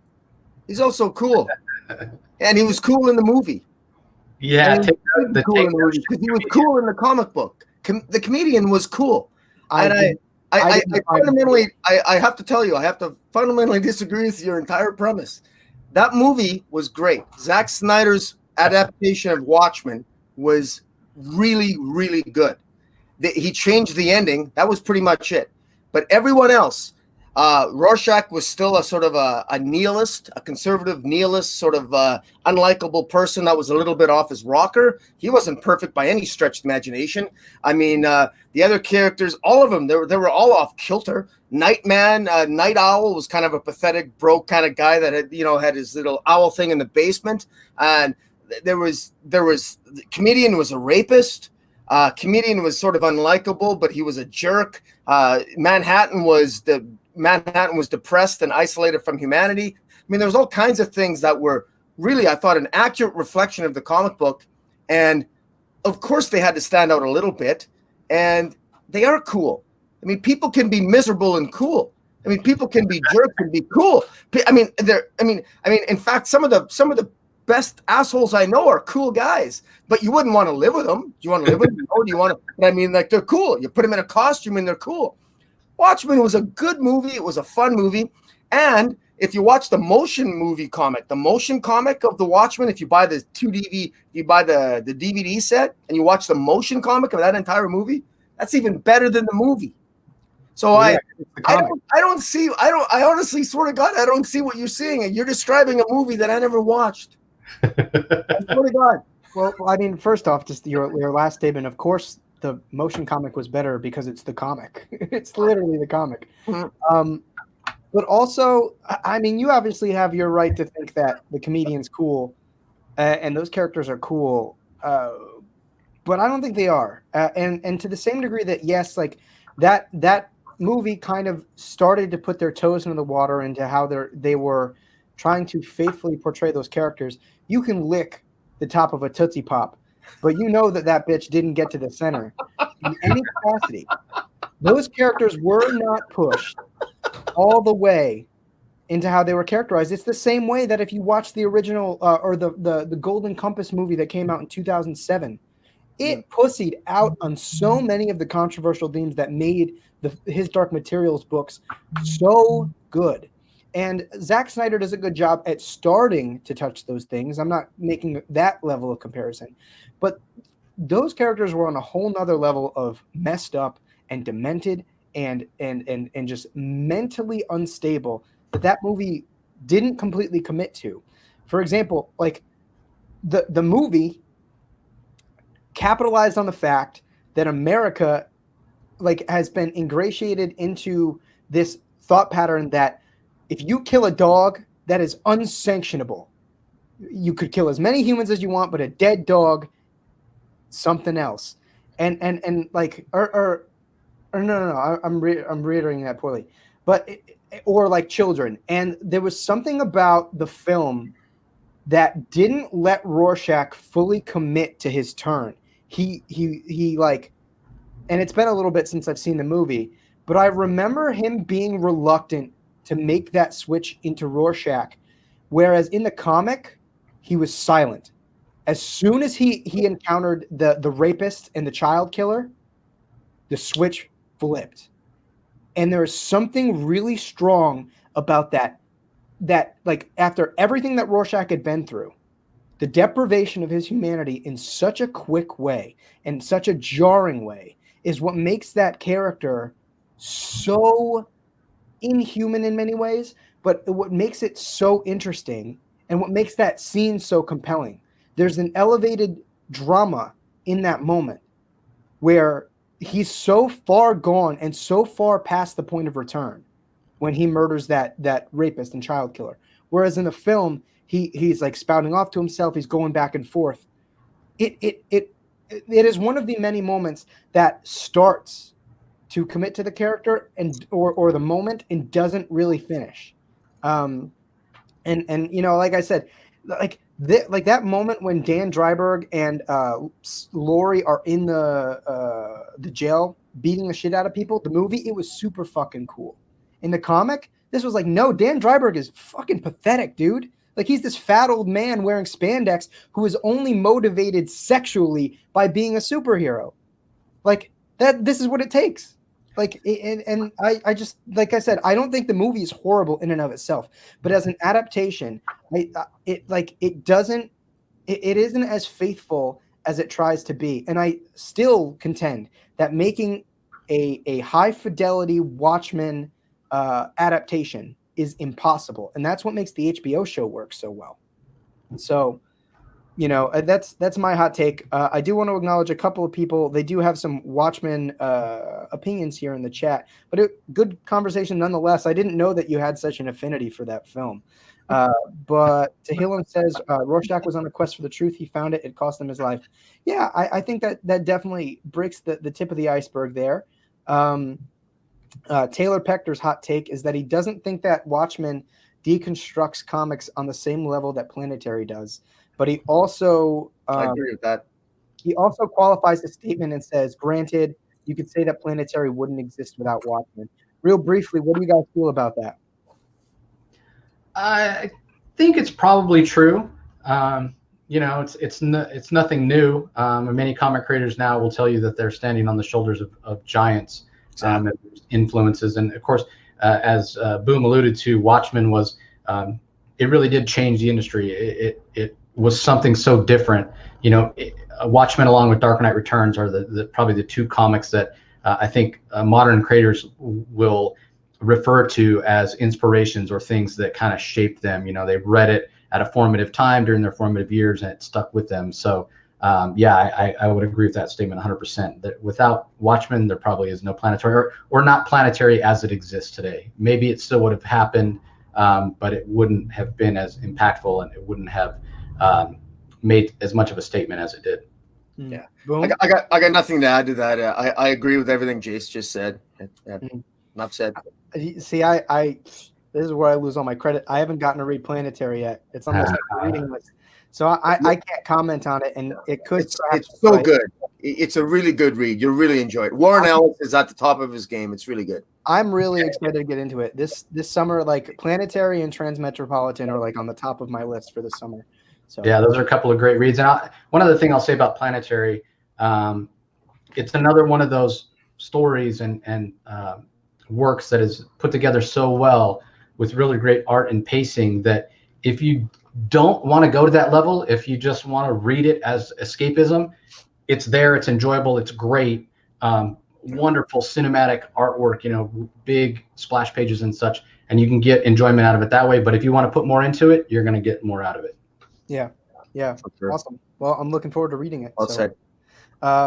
Quick thing, 1-2 Talk Comics just says greetings to the community. Greetings, man. Hope you're doing well under quarantine. Let's see. Paul Baker. None of the characters on Watchmen have a shred of altruism. None of them are heroes. The closest they get is when the comedian realizes how messed up he's been, but that's not a redemption. Perfectly said. Mm-hmm. They're all horrible people who have been given the platform. That is demonstrably false. That is demonstrably false. Good grief. I would say that is demonstrably false. I wouldn't say they're horrible people. Sorry. I would say they're flawed. They're out there and they are to some level making a sacrifice and trying to make the world a better place. Maybe their motivations aren't altruistic, but that was one of the things that was groundbreaking about Watchmen at the time. Was here were these people out there maybe doing the right things for the wrong reasons, maybe doing the wrong things for the right reasons, but fundamentally they were all flawed. Right. And that those flaws, there's a lot of talk about the reason the Marvel age came about was because what Stan and Jack and Steve did was they created these characters that were fundamentally flawed. They had their issues. The Fantastic Four is a soap opera with family drama. Spider-Man was the nerdy outsider. They all had their, Hulk was a monster. Tony Stark had the physical detriment with his heart and such. So they all had flaws, and that's what made them relatable. Alan Moore and Watchmen kind of took that to the next level, where I think that they, in a way, you could look at it as these characters, not only were they flawed, they were flawed on a deeper level to the point where you could find them unlikable. Maybe not everybody does, but you could. There could be an argument made that they're flawed to a level where these are not good people. I think that is subjective. That aspect of the story is subjective, but it's the flaws that make them interesting. It's the flaws, I think, that Alan Moore used as the hook to pull you in. Well, person's messed up. Why are they a hero? Why are they doing what they're doing? Right, but I would just say that, but to say and with Paul Baker's comment, I mean, to say that there's no shred of altruism, that's demonstrably false. I mean, Rorschach had all kinds of altruism. Good Lord, he died on a principle that many on this planet would gladly die for. He said basically, at the end there, he's saying to Dr. Manhattan, I am going to report you. I have principles. Basically, no, you're going to have to end me, because if you think I'm going to sit here and tell you what you want to hear so you don't end me or kill me, forget it. It ain't going to happen. He's got altruism. Does he have flaws? Of course he's got flaws. But I would say to everybody in the chat and everything else, You really want to hang out with Batman? You think Batman doesn't have flaws? Let's go through seriously here. Come on, guys. Seriously, I can't believe I'm hearing this. Go through the list.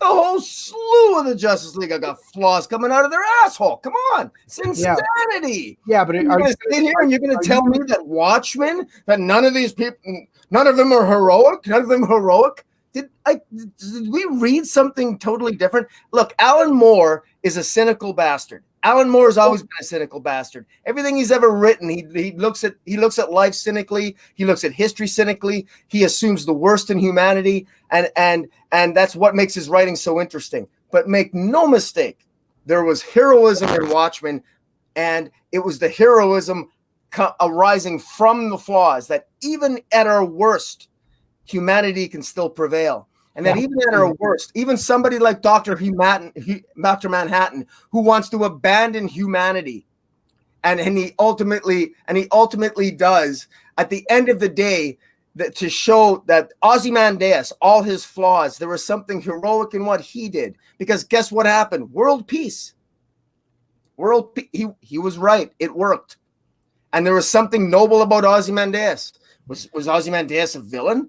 You could say he was, but the brilliance, no. I argue that he wasn't. That's the brilliance of the story. Ozzy was right. He was right. I don't know. I always got the feeling at the end that world peace wasn't going to last. It doesn't last. What Alan was saying was that no matter what we do, we're doomed to basically get what we deserve as a flawed species that inherently will. Fair enough. That's how you interpret it. To extinction. I choose to be more optimistic than you. Yeah, you're definitely providing that story with more optimism than I think that it intends. Because I think that there are shreds of altruism, and that's ultimately what validates them in the end. But I don't think he's too far off in his comment at all. The purpose is that they are almost entirely selfishly driven, and when they see the error of their ways, it is changing. Rorschach didn't die simply for the sake of accomplishing his task. It was his only way out. Rorschach was so relentless in his goal and in bringing down the system, but to the same capacity, Rorschach wanted to die. And the only way that his psyche and his ego would let him die is by doing that. And that is the only reason. That's the only way he could let himself die, is if he went down for the mission, doing the last possible thing he could do. Otherwise, he didn't have to tell Manhattan, right? Like, everything went down. What reason would he have to tell Manhattan other than he wanted to die and he couldn't pull the trigger himself because he was so resolute in his plan?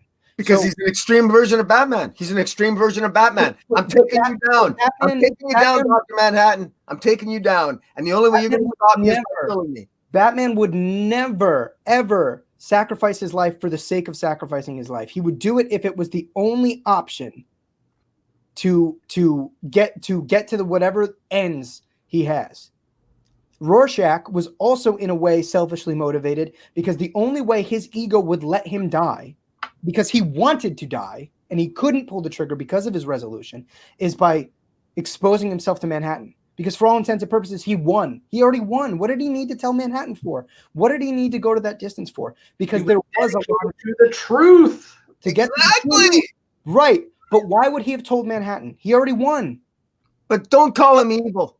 Don't call Rorschach. Don't tell me Rorschach wasn't heroic. Don't tell me that he wasn't deserving of the mantle of hero in that story. Come on, man. Yeah, I don't buy that. I don't buy that. A hero, but he was driven by his own experiences and by his own psychosis. Those characters, yes, they have shreds of altruism, but to the other end, they operate on their own selfish motivations. A lot of it. That's the point, though. They're human. That's the relatability. But that's the thing that, like, where I think that it is so out of touch to draw the comparison between the flaws in DC, like Justice League characters versus the flaws in Watchmen. The Watchmen characters are so overwhelmingly flawed that if you were to put them on a scale, they are much farther on the flawed side than they are on the heroic side, or however you want to gauge that. I'll go back to what I said before, is again, you have to realize that some people are only reading this on the surface. So I'd say all those people that have read Watchmen and don't understand it, watch this episode, because this is going to give you so much more insight. I think I can read it and see which one of us that you agree with. Because I think we're all on it. We're on. Just look at your screen, right? Like Boom's over here saying that everybody's terrible. I'm in the middle, kind of saying, yeah, you go either way. It's all subjective. And Boom's on this side saying, no, they're all heroes. They're all great.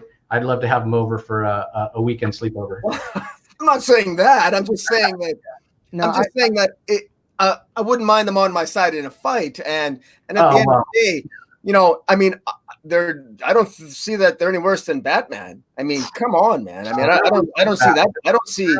I mean, I wouldn't want Batman over as a house guest either, but I think they're worse than Batman.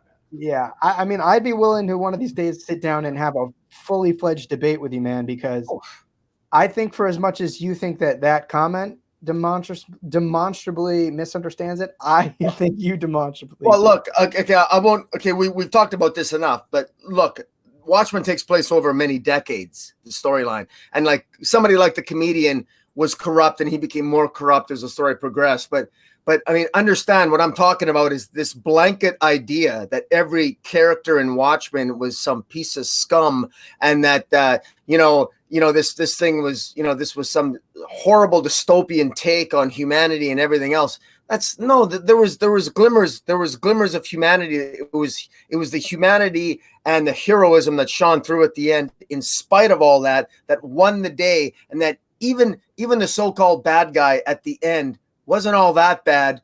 And as horrible as it was, at least he wasn't like the evil dick. He wasn't like the bad guy, like Darkseid, who wipes out all of the universe for no apparent reason. This guy actually had a purpose. And what was his purpose? World peace. And what happened? He achieved world peace. Now you say, you imagine that after that it was a loser, that it was illusory. It was an illusion. But we don't know that. And you can't rely on the HBO movie to say, well, it was illusory, because all I'm saying is that it made a point. It made people think. Doomsday Clock said the piece didn't last. Well, no, I know that, but I'm just saying you can't. That was Jeff John's interpretation. Right, but I'm just saying, if you just read Watchmen in and of itself, you come to your own conclusion what happened. You imagine what happened after that. And if you want to imagine a doomsday after Watchmen, so be it. But I'm just saying it wasn't a given. The point is that it was like, again, you can read an ending and you can choose to say, well, I mean, you did have at a minimum where things, the doomsday clock was not reached because it was avoided. I mean, Ozymandias was successful. It was avoided. I go back to, it's what you bring to it, because you're looking at it as, as bad as and dystopian as it could be. It all worked out okay in the end. World peace and humanity and the goodness in humanity won out. I look at that. I read that story personally with what I bring to it, and I say, okay, from where you start with humanity being somewhat innocent, and then as time goes on and worse things happen, and conspiracy and President Nixon and these heroes get powers and things get worse and worse. And yeah, you do see a few sparks of the goodness of humanity here and there. But what ultimately happens is the worst things in humanity win out. And I take the world peace as just one more of those little sparks that's going to be fleeting. And ultimately, we're all doomed to extinction because humans are too stupid to survive, basically. I look at it, that story is a celebration of what's the worst in us. And ultimately, if you keep following that narrative with my perspective that I bring to it, it is nihilism. It is the end of everything. And we can't help it. As much as we try, and as many sparks of goodness as there are here or there, we just can't help it. We're doomed to. And even with, that's the thing, ourselves. Just kind of piggybacking off of that, even with the introduction of these idealized, iconic superheroes, they ultimately expedite the process, right? Those things that we think are going to save us ultimately will not. I think the issue, or not the issue, I think the fundamental disagreement is that you're approaching Watchmen with the mindset that you're reading a superhero comic, when it is a deconstruction of everything that is superhero from start to finish. Ultimately, the saving of the world, I think, like Jace, is a temporary product of the events. But I also think that it it takes things out of the traditional light because evil is not so black and white. And that's the thing about Watchmen, is that everything, not in a depressing sense, although it is depressing, everything is gray. You can't look at somebody and immediately know who the villain is. You think Ozymandias is the guy, but he is framed as the villain. Or maybe Dr. Manhattan is the villain because he can save everything. Dark Knight, you're making it black and white. You're making it black and white. To you, it's all black. You're making it black and white. You're making it black and white. You're saying that they're all bad. They're all bad. They're it's all complex. It's all dark. You're not complex. seeing. I accuse you of not seeing the nuance, and you're saying to me that I don't see it, and I just see it as a superhero story, and I say nonsense. This is why I drink. That's the thing that makes them so gray, though. That's the thing, is that a lot of them are doing good things for various motivations. Some good, some bad. Jace had also brought up the other point. A lot of them do bad things for good reasons, for bad reasons. There is no definable quote, like, stature to put these characters up on. But largely, it is a critique. It is a deconstruction of people and our motivations and what we accomplish. And under those lights, is the pedestal that we put those accomplishments on ultimately a reflection of the motivation? And that's what it's talking about. Largely, it is breaking down flaws. It's not attributing this ultimate happy-go-lucky ending. I mean, you look at the fact that the whole premise, for example, of the Alien is that it takes absolute carnage for people to remotely come together and for people to put some of their stupid shit aside in order to have even what I assume to be a temporary peace. And even if that were the case for a prolonged sense of peace, that's what it took. It took carnage and blood literally running down the streets and trauma for people to put their stupid shit aside.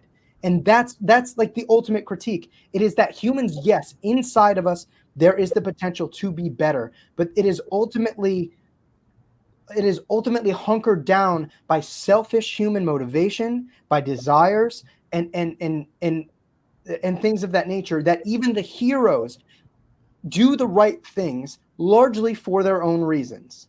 There's so much into it, and there's so much complexity that I think that, and I'm not like, the thing is that these characters are doing the right things sometimes. Like the characters that you're trying to give the credit to are doing the right things, a lot of which for their own reasons or for the wrong reasons. And I think that to think that, you know, this all comes up cheery and world peace is assumed and this is some miraculous story about how heroism prevails is an oversight of what the entire story is aiming to do. You look at, for example, the Black Frighter. It is an outline of Watchmen. It is Alan Moore literally giving you the prose as to how Watchmen is transpiring and how manipulated humans can become, right? Like from birth. It is also like a commentary on John Locke's blank slate theory. There's so much going into this that I think that depriving it of that complexity to say, oh, well, everything is all good and well, we're human. We're flawed. That's what this story was about, how in every inconceivable way we are flawed. We might have good intentions. We might do good things with wrong intentions, but ultimately it is gray.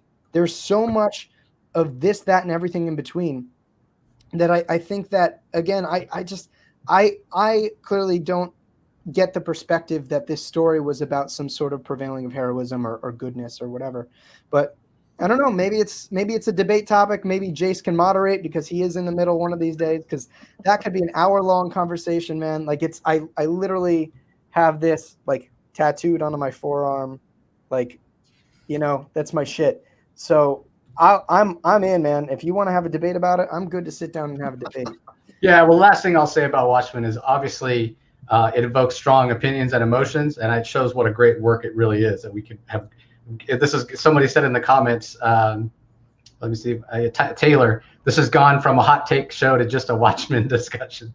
So yeah, we probably should move on. But again, it goes to show the greatness that we're passionate about our feelings about Watchmen. Yeah, I apologize to the viewers.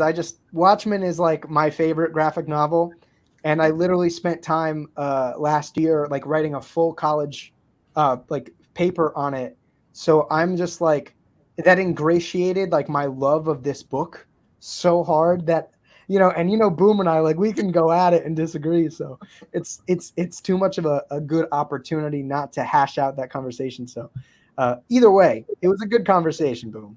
It was. I'll definitely concede that much. But Jace, let's run on into. All right, not to bring Dark Knight alluded to this earlier. Not to bring too much movie stuff into my comic book opinion here. We just talked about Watchmen, Scott Snyder movie, and what have you. But as when I first heard that Robert Downey Jr. was cast in the role of Tony Stark, I didn't buy it. Great actor, enjoy his work, but just didn't see him as the character. Obviously, I went and saw it opening day. I came out, I ate my crow. I said I was wrong. What RDJ brought to the character, I thought worked really well. I saw him as Tony Stark previously. I didn't, and I thought he did really, really well. Obviously, the success of Iron Man led to this multi-billion-dollar movie franchise of the MCU. Everything was built on that. But I still make the argument, as successful as RDJ has been in that role, that his take on Tony Stark ruined the comic book Iron Man. Because if you go back and read, and Iron Man was one of my favorite characters, is why I felt so strongly about RDJ being cast, is that I just didn't see him in the role. Well, as Marvel almost always does with these movies, is they bring in so many aspects from the MCU back into the comics. You go back and read what are beloved runs of Iron Man for me, from issue 1 all the way up to Extremis that Matt Fraction did. It's not the snarky RDJ take on Tony Stark. It's a more serious Tony Stark. It's a more heroic Tony Stark. It's who Iron Man was for me. After the success of Robert Downey Jr. in the role, after the success of MCU, if you go and read a modern Iron Man story, an Iron Man story from the last 10 years, even if he doesn't always look like Robert Downey Jr., which he often does, they bring that aspect in as well. It is now RDJ in the comic. It is now the snarky Robert Downey Jr. personality that was brought to it. I understand why Marvel may have done it. Hey, if people go and they love the MCU and they pick up a comic, well, hey, why is this Iron Man so much different than the one I see on the big screen?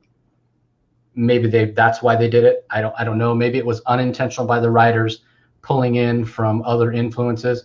But for me, it was such a stark difference. And it didn't happen overnight. When it first started happening, it was so subtle, I didn't even really notice it. And then I kind of fell off Iron Man for a while. And it was probably because of those influences that I think, in hindsight, I started enjoying it less. But then when I started back up, I realized, well, this is Robert Downey Jr. playing Tony Stark, being Iron Man in a comic, instead of just Tony Stark. And I go back and I read old classic Iron Man stuff. I enjoy it so much more because it's Tony Stark as Iron Man instead of Robert Downey Jr. as Iron Man. So I know it might not be the most popular opinion, because I know Robert Downey Jr. is beloved in the role. But for me, Robert Downey Jr. being cast and the success he had in the role for the MCU as Iron Man kind of ruined Tony Stark Iron Man in the comics for me. Huh. What do you think, Boom? I know you've been reading comics pre MCU, so yeah. First of all, Jace, I'm jealous that I never came up with that. That was brilliant. That was brilliantly said. I never thought of it then, but that's a brilliant. I love the way you stated that, and it's actually true. I will say this: before Robert Downey Jr. became Iron Man in comic books, Iron Man in the comic books was an asshole. He still is. Yep. I mean, he was a controversial figure. I mean, we all know about the death in the bottle or whatever it is, like demon in the bottle, right? He's an alcoholic, and Tony Stark he's always been a fascinating character in Marvel Universe. And if ever there was a character in the Marvel Universe that had an obvious flaw, it was Tony Stark. He's slept with numerous women, from Black Widow to numerous. I mean, I'm not an expert on the guy, but I mean, the guy's got his flaws, and he's an alcoholic. Womanizer for sure, definitely a womanizer. And he's a jerk. There's no question about it. And it really goes to show about the power of pop culture, because there's no question that Robert Downey Jr. so much owned that role as Tony Stark. He redefined it, and it transcended the medium of the movie universe, and it had an influence on the comic book universe, which, Jace, is exactly what you said. And you're absolutely right that it's had a negative impact on comics, and I can't believe and that's hard to believe. How can $1 billion franchise headed by Tony Stark, Robert Downey Jr., how could this have a negative impact on Iron Man? Dan Slott was taken off Iron Man. Now you can say he quit, you can say whatever. I don't care what you said. He was pretty much fired. Dan Slott's Iron Man was terrible. And why? Because he doubled down on the Robert Downey Jr. And who can blame him? Who can blame Dan Slott? Don't blame Dan Slott for his failure of his Iron Man. I enjoyed it. He doubled down on the. I read the first 5-6 issues of Iron Man Dan Slott. I really liked it. It was why? Because it was from the movies, and it was kind of cool. And I admit, because it was from the movies, and I could relate to it. And there's just Tony Stark. It's kind of fun, but it dwindled down immediately. He doubled down on the. He made Tony talk about Uber Batman. Dan Slott made Tony Stark Uber computer guy, and just ridiculously over technological, ridiculously smart, ridiculously perfectly smart. And then he started sleeping with the Wasp, and you know, and it didn't work. And it gets into this whole thing before, and it's actually a good segue into my previous point, which was brilliant, if I do say so myself, that Uber Batman was a terrible idea. And that's the drinks talking. But you know, just like Uber Batman fails, so does Uber Iron Man. You know what? And there's Uber Tony Stark doesn't work. And this idea that, you know, even in the movies, you know, they never really dealt with the fact that, you know, in Endgame, Tony Stark's an asshole. He's kind of an asshole. He might be a good dad, but I still figure that in the movie, I imagine if Tony Stark wasn't killed at the end of Endgame, he would have died an alcoholic. He would have died a liver failure. I really, truly believe that. He would have died an alcoholic. And that's something that no one really wants to talk about because he died a hero and everything else. But, you know, I totally agree that in comic books, Tony Stark's power is that he's a genius, but boy, is this guy screwed up. He's not likable, Tony Stark. Tony Stark, in my mind, never had a lot of friends. He's not likable. He's a reluctant leader. Nobody likes him as the leader, but they only accept it because he's so goddamn smart in spite of his alcoholism. And you don't see that in comic books anymore because Marvel, that probably doesn't sell enough comic books to the current, you know, to the current zeitgeist of pop culture. Yeah, I mean, for once in my life, I'm going to keep my opinion short. I think that it's different for me because I was 11 when the first Iron Man came out. It was before I ever read comics. So my first exposure to Tony Stark was Robert Downey Jr.'s portrayal. So, you know, going and then retroactively going back as a comic book fan, you know, when I would ask people to give me, you know, quintessential Iron Man stories, it was usually like give or take the same 3 stories. So, you know, I don't think, you know, this might be off kilter. And I know, Jace, you were saying that he was one of your favorite Marvel characters, maybe still is. But before Mark Millar's Civil War, I don't think it'd be hard stretch to say that Iron Man was a B-list Marvel character prior. 100% he was. Yeah. Which is why go ahead and finish your thought, and then I'll. No, I was just going to say that I think that them using because there's no doubt that Robert Downey Jr. presents something to that character that is charming, that is likable, and I think to a degree that it is something that Stan Lee tried to approach when he created Iron Man. I've seen countless interviews where Stan Lee tried to make this juxtaposition of this person who represents the man industrial complex that everybody seems to be hating in a post Vietnam War United States, but also make him likable, followable. And I don't know if that was really that well accomplished for me in the comics prior to even Civil War, and moving further. I think, you know, there's something to be said about it. And, you know, I'll openly acknowledge I don't have a hell of a lot of experience with Iron Man. My experience with Iron Man is primarily tangential in the larger Marvel stories and maybe 3 or 4 stories where Iron Man headlines. So, you know, I might, you know, just acknowledge my bias and that I like the charm of RDJ's portrayal. And I'm not, you know, this isn't a hill I'm willing to die on, but I think that ultimately it also has kind of given Marvel writers an image to assume to. You know, we talked pre going live about how, you know, you had some opinions about how these big comic book movies have kind of ultimately had a negative impact in comics over positive.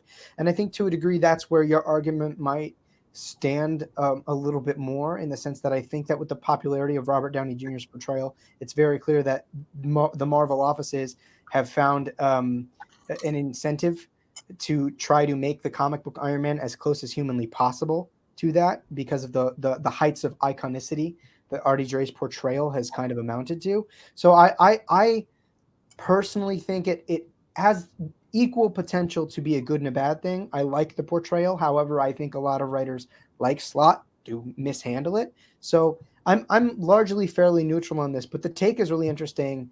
And clearly the Geek Fortress in the chat, has a bit of a disagreement. And where I might disagree with the comment here is that how many more people did it really get into comics? I think even you can make that argument, but I think the amount of people that it got into comics is fairly negligible. So, I mean, I'll let you kind of close out this take, Jace.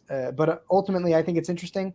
I don't think I'm willing to die on either hill. I'm very much in the middle of the road, and I openly acknowledge my Robert Downey Jr. bias because he's my Iron Man since childhood. Yeah, well, I think that's valid. And I was going to mention the discussion that we had prior to going live as well about, have the popularity of comic book movies really help the comic book industry if you're talking about just in terms of getting good stories and having creative freedom. So yeah, I agree. In fact, when I heard that Marvel was going to try to launch a franchise, a cinematic universe, they didn't even use that term. But when the first Iron Man was announced and I'm like, really? That's who they're going with? That's how kind of obscure Iron Man was. I don't think he was a household name. I don't think he was really well known. He was, it wasn't Spider-Man. It wasn't Captain America. It wasn't Superman. It wasn't Batman. It was Iron Man. And he really was, I would say at most an A- character, but more likely, yeah, a B character. So I was surprised at that. And then what Robert Downey Jr. did with the role, like I said, I did enjoy. I did eat crow. I did say, okay, he did a great job, but it was his interpretation, and he brought charm and he brought wit, and he does so much to the point that that movie, it's over 10 years old now, holds up really, really well. And so I liked it. But the problem is that is a different medium. That charm and the way he carries himself and comes across on the screen, that doesn't translate to a medium like a comic book with static images. But writers now, they've tried to bring that charm and wit in, and it just doesn't work because it's a different medium.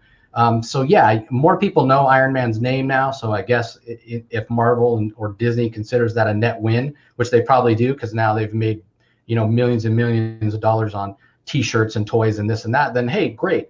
But for me, because it doesn't translate, because you don't get the charm and the likability of RDJ coming across on the comic page the way you do on the screen, whether it be small screen or large screen, you've lost something in the character that was there before. And Boom alluded to this about how, again, Tony Stark may have been one of the most flawed characters in the Marvel universe with his womanizing and his drinking, and yet he still went out there and put his life on the line for something that he believed in. And again, a guy that didn't have a superpower, unless you consider his genius level intellect a superpower. That's what made him heroic. Are you sure he was heroic? Because if he was in Watchmen, he wouldn't be heroic. That's right. He wouldn't have been. Right? But he wouldn't be heroic if he was in Watchmen, right? I mean, he was heroic. And I think now that so much of RDJ's portrayal has been infused into the comic book version, that heroism and the sacrifices that he makes, despite his flaws, kind of take a back seat to just, hey, let's get this charm across. Let's get the RDJ version, because that's what people seem to like. Yeah, fair. I think the one thing I'll say to Boom is there's a reason he wasn't in Watchmen. And there's a reason he's not in Watchmen. Oh, he's Marvel. Yeah, that's right. There's that. No, I think you make an interesting point. The only thing I would really disagree with is I don't think I don't think the bound is the medium. I don't think the medium is the contributing factor to the characterization. But I do think the kind of central premise of what you're saying there, in the sense that there is definitely an issue with comic book writers trying way too hard to capture that and failing, because there is something about Robert Downey Jr. that is kind of larger than life. and it's a really difficult kind of character to pull off, especially especially when you're trying to copy something that came from something else. But yeah, I don't want to go too far off on that, but I do largely think you make some really interesting points, and I think what makes it really valid is it's you don't see a lot of veteran comic book fans that openly claim that Iron Man pre-film is like one of their favorite characters. So it's interesting to get that take from somebody who already had that really thorough bond with the character before the films, because I certainly wasn't that. Those films, I was 11. I wasn't reading comic books at 11. So it's an interesting perspective to get on this conversation. So I appreciate that. Brief hot take. Taylor doesn't believes that people overanalyze Grant Morrison's work, and that he thinks that they end up misinterpreting some of the messages. I actually think that the opposite. I think sometimes Grant Morrison tries so hard to be as intelligent as possible, and it ends up coming out as gibberish, to the point where then people try to make these interpretations, and because Grant Morrison has made them so unclear, that they end up kind of going out there and trying to pull whatever they can. So I think it's a kind of a product of Morrison trying to do way too much. Overrated. Overrated. I mean, I disagree, but I think you get Jace's opinion on the matter right there. He's only ever written one story that I think is worth the paper it was printed on. What is that? How's that for a hot take? It wasn't even on my list. It's an interesting one. So, Boom, what do you feel about Taylor's statement there about Grant Morrison? Yeah. Well, just a quick my quick take on Grant Morrison is I've had headaches from him. I think that I've flip-flopped on him so many times, more than any other writer. I've hated his works with a passion. But then I've gone back and reevaluated it, and I've hated it less. To me, his best work was his earliest work, like most. Same with Bendis. I think his Justice League story was good, but it's very dated. Final Crisis, I think, is probably one of the worst written stories of all time. Jeff Johns loves it. Scott Snyder loves it. In fact, one of the reasons why we have the current DC universe and the mess that it's in is because Scott Snyder loves Grant Morrison. And but yet at the same time, I also paradoxically love Grant Morrison, because Grant Morrison's comic books, by the way, his Green Lantern right now that nobody seems to understand, it's selling better than most comics, even right up there with Joshua Williamson's Flash, which is incomprehensible if you want to actually read a comic book that makes sense out of time travel, which it can. But that's another topic.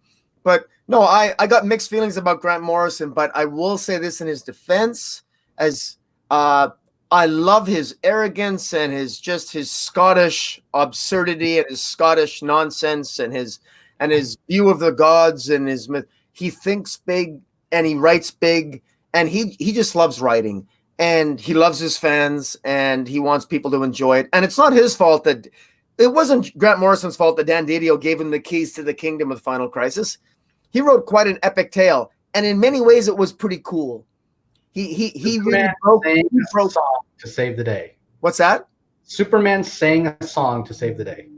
Well, that was in combination with other things with Final Crisis. When Dark Knight wants to talk about, he wrote a thesis on Watchmen. I wrote probably more than one of those when it comes to Final Crisis. Back in the day on the DC Comics message boards, I was quite active talking about Final Crisis. There was multiple things. I mean, there was the Black Racer that the Flash had, that the Black Racer that bombarded Darkseid. There was Batman's gun that he shot Darkseid, and then there was Superman's whistle that took out Darkseid. There was a combination of things that took out Darkseid. I love the epicness of it. I love the idea of a war in heaven. I love Grant Morrison thinks epically, and I love that. And I do say that he nails the landing better so far than I've seen Scott Snyder nail it, if I'm being honest. But does it make sense? Does the journey make sense? I think Grant Morrison challenges the artist beyond the capacities of the artist. there's never been an artist that's been able to capture Grant Morrison's psychopathy. Liam Sharp's doing a pretty good job on Green Lantern right now. Well, he is, but maybe more so than anyone ever has. Well, I agree with you and I disagree with you. I think that there's some concepts there. I love Liam Sharp, by the way. I love Liam Sharp, but I think sometimes it's sometimes it stretches the imagination. But that's why we love comics. If I had to pick, I would err on the side that I love Grant Morrison. That I like. What do you think of Morrison's Batman run? Oh, I love it. I don't. Yeah. That's one of the things that got me into comics. I actually think you had popped into one of our streams where I think you had mentioned that Grant Morrison is like you can't start with Grant Morrison, and that it derails a lot of people. And I had mentioned his Batman was my first Batman. Like I still don't know how you fell in love with comics reading about Batcow. How does that happen? Well, I mean, Batcow came a little bit later and incorporated, if I remember correctly. But yeah, you're right. There was something. The thing about Grant Morrison is from the beginning and even until now, he consistently tries to push the medium. And at times, especially what I've seen in his Green Lantern, I think he goes too far and forgets what the medium can do. And this isn't like a thing that it's talking about comics limitations, but it's talking about the strength of comics. And I think that I have immense respect for Grant Morrison because he was part of that generation that brought a sense of intellectuality into comics that had never been seen before. That Vertigo generation, the British invasion, I don't think you will ever find a more densely concentrated group of comic book writers who have brought something to this medium like they did, and Grant Morrison included. I do agree that with Taylor that at times he goes too far. Sometimes I think that he forgets that ultimately, you're trying to craft a story. This isn't a psychedelic rock memo on, Nazism, where you can obviously have theme and you can have statements. Sometimes he goes too far and he tries to find the most outlandish way to get those statements out there. And sometimes they really work and sometimes they really don't. But ultimately, like Boom, and I think even more so, I err on the side of Grant Morrison's genius. And I think sometimes he just grabs for things that don't work, but I respect the fact that he reaches for them. And he's earned my trust in the sense because there are so many times where I think he's reached for them and for the most part succeeded. There was something about his Batman run and where he, you want to talk about really unraveling Batman and poking at his psychosis. Man, Grant Morrison, even Scott Snyder, who I think is also a top 3 Batman run of all time, is largely influenced by Grant Morrison's work on Batman. And there's a reason that I think the greatest modern comic book writers in the industry are also influenced by Grant Morrison, whether that's to the detriment of Scott Snyder's Justice League or to the benefit of his Batman run. It's ever present, and there's a reason for that. And I also, like I said, I openly acknowledge that I come off incredibly pretentious when it comes to comics. So that might be why I tend to err on the side of loving Grant Morrison. But I think that he brings an intellectualism to comics that helps to kind of counterbalance, how comics can and are often perpetrated as being juvenile. And I would rather err on the side of him being a little bit more experimental now that he's kind of already left his mark than not. You have guys who have been doing this for so long, and I'm not going to go off on a tangent about it, but Bendis, who's very clearly settled in his career, and he's very clearly not trying to push bounds for the sake of story. He's pushing bounds for the sake of controversy and sales. Whereas Grant Morrison, it's like he doesn't worry about sales. He's concentrated on telling the best story he feels he can tell, and whether or not it works or not, that's up to us. Or the readers. But I think that ultimately his conviction and his ability to think outside the box and to take that approach is largely a massive benefit to comic books. Well, it's an interesting point you bring up because there's something a lot of comic creators tell people that are trying to break in. Write the story that you would want to see. Write the story that you would want to read. It's like Morrison is always doing that. And it's a complaint I hear about Morrison and some of the people that don't like his work because he goes so deep. He does so much deep dive. He pulls so much back from history because he's an expert, because he knows the history. He knows the stories. So he's writing for himself. He's selfish when it comes to it, and it's a complaint that people have. And so, and Boom can remember this because he, you know, grew up reading comics in the same era I did. There was an adage for those creators back in the 60s and 70s to always assume that the comic that you're writing is somebody's first comic. And it's why if you go back and read the comics from the 70s and 80s, go back and read Secret Wars. It's a perfect example, the first Secret Wars series. You will have 1 or 2 pages where they recap what's happened so far. And it's a little bit dated to go back and read it now, but it's assuming that somebody may have not read the first 4 or 5 issues. So, hey, here's how you catch up. Morrison's work is like the exact opposite of that. He's assuming everybody has read every comic ever printed ever in the English language. And so I think that's where it sort of falls down for some people. And that's why I'm always surprised when I hear that somebody read Morrison as their first comic and fell in love with it. But again, it goes back to something I've said several times. You're going to get out of it what you put into it. So if you read Morrison's Batman and you're willing to go in and do the work and do some research, that, yeah, it can work for you. But what would be interesting, what if Morrison came along 20, 30 years ago before the internet, right? Before you could go and read a Grant Morrison comic and then say, well, I don't understand something. Let me go Google it and figure out what's going on. And you fall in love with the medium because you do that thing where you go on the internet and you fall down the rabbit hole, and this page leads to reading this page, leading to this page, and you realize what a rich, wonderful history the DC universe has, or the Marvel universe has, or what have you. Would that have worked back in the day when you had to dedicate 3 or 4 pages to exposition, or at least a splash page or big dialogue boxes exposition? I don't know that it works. I don't know if Morrison would have had the popularity based on how dense his stuff is. So I'm being facetious when I say, you know, only one story of his is worth the paper it's printed on. There is only one story of his that I would recommend to somebody, to a new comic reader, and that's how I always kind of preface my favorite stories or things that I would recommend. There are some other things that he's read, or written rather, that I've read and enjoyed. I do think his JLA run is a little dated, like Boom said. I think Invisibles is pretty good. There's other stuff that I've enjoyed from him, but the problem with him that I have, again, is just I feel like he comes at it from that selfish point of view. I can understand it because I'm a devoted comic fan and I understand the history and everything, but for somebody coming in new, I don't know. And sometimes, like Taylor said, I think he tries to be clever for the sake of being clever. He tries to dive deep because that's what he knows and what's in his mind, but it doesn't work for everybody that doesn't have that history or knowledge to pull from. I mean, the thing that I think that I would really use as kind of the main argument against that is that most things that are happening now in comics wouldn't have worked in comics 40, 50 years ago, just by virtue of who the audience was. I mean, really, comic books in the, I would say, 40s, 50s, and 60s were predominantly children who definitely would not pick up on a lot of the intricacies that a lot of writers are using now. I mean, the age of kind of this high art, you know, independent storytelling that was brought about by Vertigo and beyond, you know, even adults don't really pick up on all of those things. So I would say that I think that most writers, you know, any creator that comes before their time would be underappreciated. And with Morrison, to be honest with you, I read the work.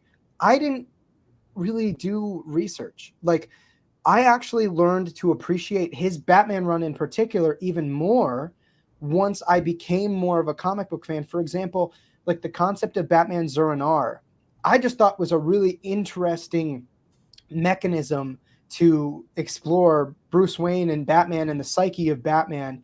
And then when I realized that it was him retconning an old Silver Age thing literally years later, I actually had way more of an appreciation for the care that he took. So I could still appreciate it, not knowing, you know, the comic book continuity that it was steeped in.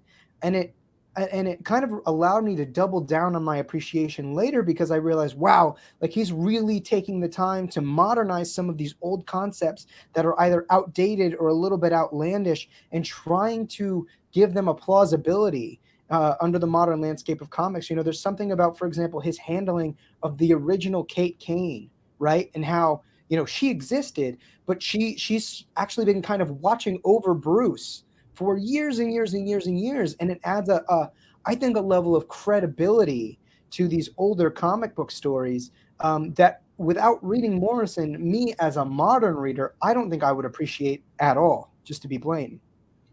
Yeah, well, one of the things that Morrison did that I liked with his Batman run was, and it was precisely that he actually took the crazy, zany Silver Age Batman stories and incorporated them into the modern age of Batman, which I thought was impossible. In fact, one of the criticisms of DC's history in general is that because DC, going back to Julius Schwartz, I mean, the guy was an idiot. I mean, I know everyone gives him love. That's a hot take for you guys. DC in the '60s they were literally riddled with morons. They couldn't figure out what Stanley was doing, and any 4-year-old could have told him. I mean, it wasn't rocket science to figure out. I mean, Jim Shooter tried to tell him, but he ended up leaving DC and going to Marvel, and the rest is history.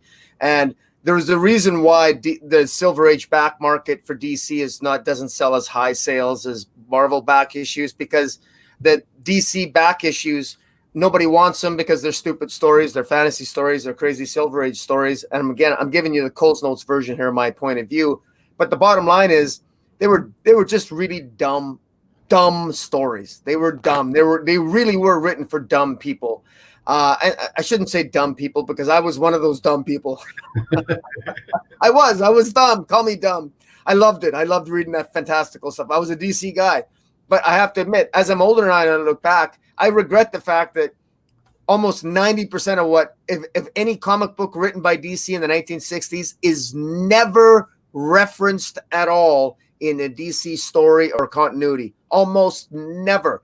They only really started their history in the late 70s and then going into the original Crisis. That's just a reality. Marvel didn't.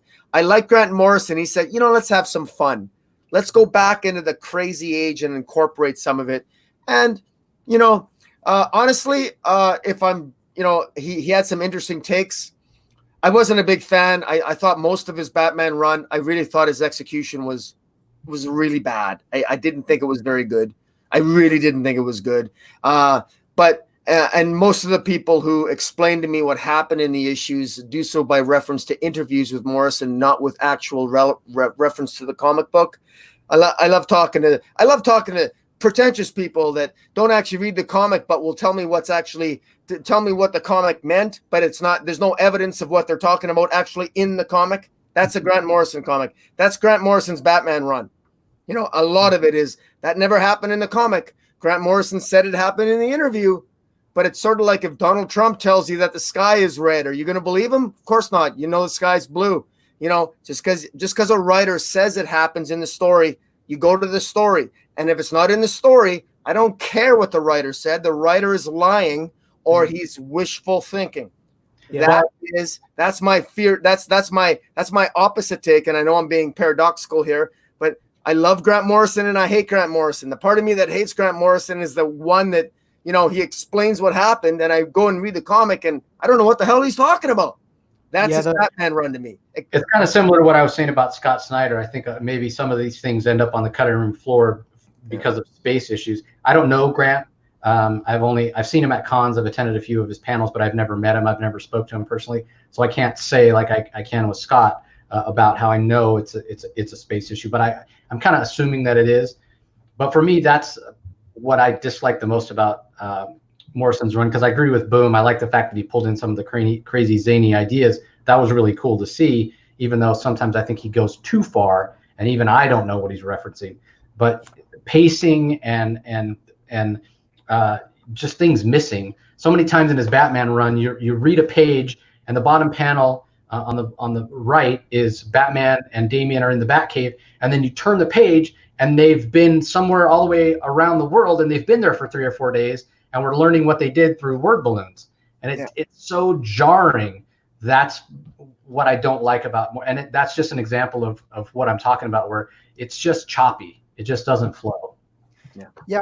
I mean, with that particular point, I think there's definitely like a cinematic influence there, because it's a thing that cinema uses to kind of hop over exhibiting unnecessary exposition and just getting it out of the way. I do fundamentally agree with like the last part of Boom's argument. Not necessarily pointing it at Grant, but there are a lot of writers who like to say, I did this, and it is just not evident in the work whatsoever. I think that's very valid. And where I think you might be able to make that argument is where like that odd transition where he was writing Batman and prepping for Final Crisis, because I know there's a lot of contention as to like, was Batman getting cloned by Darkseid's minions, or was he already hit with the thing? What's going on? That I can get, and I think largely that's a product of just how sloppy comic books and tie-ins and all of those things can get. I think it's just a product of the market and the medium, and where I'll kind of concede that aspect. Largely, I think Grant Morrison does a pretty good a job just pertaining to his Batman run, because that's kind of the example we're using here, at identifying all of the necessary beats. And I think that he allows people to draw conclusions. He's definitely one of those writers, and there's a lot of them, like not even in just comic books, in any sort of medium of literature or storytelling, where they would rather err on the side of not telling you enough rather than telling you too much, because they don't want to shove what they're doing down your throat, which I think, as I've gotten older and as I think I've gotten a little bit more, I don't want to say intelligent, receptive to what's going on in these stories, I tend to like that more. Whereas, like we'll use Snyder as the contrast. Whereas I think the fact that Scott Snyder has been shoving theme down our throats in his stories for years is actually a huge detriment to his story in both pacing and the overall quality. But that's a personal taste. Some people like those things to be evident. I don't. But largely, I want to thank Taylor for bringing up this topic, because it's become a really interesting conversation to be generated, because he is, he's hailed as some people's favorite writer in comics, some people's least favorite writer in comics, and he's at the very minimum controversial, and that's kind of what this topic aims to approach here. I do want to say, I guess we definitely won't have time to do 5 apiece, so I'm thinking maybe we cut it 3 apiece, which gives me and Boom 1 more, or 2 more, because I know Jace just went, and then 1 more for all of us, so just so that we can gauge what we want to get out there during this show, and then maybe eventually we'll do a part 2. But thank you for bringing that up, Taylor. That was a really good topic of conversation. Comic Boom, what is your next hot take, my friend? Well, first I got to say I got to be gone by 8:30 my time, so I got about 19 minutes, and then I got to leave the stream. Okay. But so I'll just throw this is just a quick one. I was sort of building on our last topic, and that is the fact that look, there's absolutely no doubt. I cannot believe people are still out there insisting that comic books have benefited from the movies. Good Christ. Jesus, I get a kick. Even John Jackson Miller of Comicron keeps insisting that comic book sales are going up. And yes, they have. I can show you the data. It's like, it's still, give me a break, for God's sakes. Bill Maher was right. Nobody reads comic books. We are in the minority. It's not increasing significantly. It's not at all. I mean, we didn't need a pandemic to destroy the comic book industry. It's been slowly dying for decades, and that we're staying steady. Everything's gonna be fine. Everything else will stay on the fringes. But I still say that this nonsense that somehow the people that go to the movies care about what's in the comics, they're not. And by the way, DC Comics doesn't care. Marvel Comics doesn't care. They really don't. There's very, very, very little coordination between comic books and the movies. And look, don't cite me as an example that because Wonder Woman's going to come out in August or December, that's the same month that DC puts out a Wonder Woman comic book with a special #1 on it and has a picture of Gal Gadot on the cover. That's nonsense. No, that's not. Nobody cares. Nobody buys it. It still only sells 80,000. It's total nonsense. Which leads me to my point. My point being that I'm so glad that a good thing that's come out of this pandemic is that DC and Marvel are finally accepting the fact that they publish an awful lot of garbage. And they're going to put stuff to digital. And as far as I'm concerned, if it sells digitally, then you reward it by giving it a publication. That's my hot take. Maybe it's an outlier point of view, but that's what it's going to have to be, because enough of this nonsense, this puking every little thing, every little character from Snowflake to Safe Spot, getting their own comic, nonsense. Earn your audience, and you got to do it digitally. Why? Because it's the 21st century. That's why. And if you want to go to the next medium, if you want to go to the next level, you make a success digital, and then you deserve to have a comic book published. You know, if you're a big dog, like if you want to bark with the big dogs like Batman, Superman, Avengers, Iron Man, Thor, you know, anything written by Donnie, you know, whatever, fine. But, you know, again, the digital things are changing. You got to embrace digital, and that might mean at the end of the day that the focus is on digital. And comic book retailers be damned. It's retailer. If you're good enough for digital, then you migrate to then you get rewarded with publication. That's my hot take. Jace, I know you brought this up as a topic before we went live. What are you thinking? Well, yeah, I mean, I agree with Boom. There was just it's a detriment for comic books being at the center of pop culture. These movies have made billions of dollars, so now all of a sudden, anybody who wants to get a movie made, has an idea for a movie, can't get it made. Hey, I'll make it into a comic. Maybe then it'll get some notice, some attention. Yeah, I can take it to a movie studio and go, look, it was a graphic novel, blah, blah, blah. It's not a good take. In a lot of ways, we're in a golden age of comics in terms of story and diversity of story. It's not just superheroes getting the head superhero comics. There's any number of different genres out there. Maybe since, you know, the 40s or 50s with romance and Western and TV comics, it's not till recently that we've seen that diversity come back. So that's a good thing. What's not a good thing is there's not enough shelf space for all these different stories. Being a comic book retailer right now is a nightmare. It's a complete nightmare, has been for years. When I tell people the way retail works for comics, they just shake their head. They're like, wait, you order something 2 months before it's supposed to come out, hoping that it's actually going to come out when it's supposed to, pay for it, whether it's in the box or not, to try to make your money back. What? It's insanity the way it works, but that's the way the comic industry has worked for decades and with the direct market. And so as much as I love comic retailers, as much as I travel a lot for my day job, I always look up and visit comic shops in whatever particular city I have to be in. And so but maybe the house of cards is finally going to come tumbling down now because it's supply and demand. It's what can the market bear? And so maybe your dog disagrees with you. Yeah, my dog, they totally agree with what I'm saying there. They're like, yeah, he's totally right.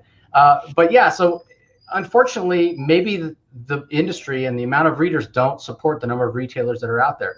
It's a sad day. I was a comic retailer myself at one point, so I know the headaches. But yeah, I agree with Boom. Digital is the way to go. You don't have to pay for shipping. You don't have to pay for printing. It's a way to gauge interest. It's a way. I always say that digital now, Comixology or DC app or whatever, Webtoons, that is the modern day equivalent of the comic book spinner rack. And that's where I learned to love comics. It was at the corner store by my grandparents' house where I'd go in, I'd browse the rack, I'd find what I like. You don't have those comics out there in easily accessible places anymore for people to find. You have to go and seek it out at a comic book shop, direct market. That can be intimidating for some people, or they just don't even know they exist, you know, whereas it used to be you'd at the supermarket checkout, there were your comics, at the 7-Eleven, there were your comics. That's not there. So you can't pick up the casual reader anymore. Going digital is a way to do that. I know that may hurt the retailers. I know a lot of them think it will. But they said that when we were going to go to day and date for digital and we didn't see it. We saw that it was two different markets. So I don't know that going digital or putting more emphasis on digital is necessarily a death knell for the retailers. That's not why the retailers are going to fail. The retailers are going to fail because there's not enough new comic readers. And that doesn't really have anything to do with digital. So I agree with what Boom is saying, but the bottom line is there's too many printed comics on the comic book shelf. There's not enough space, not enough money, not enough demand, not enough readers to support this. So if Marvel and DC with this COVID-19 crisis realize they need to cut back, I see that as a good thing, a healthy thing for the comic industry. Maybe going digital and bringing more initiatives digitally in can help grow the readership, because we're not going to be around forever. And I just don't see a big new generation of comic readers coming up. They're just not there. And it's not just comics. People just don't read as much as they used to.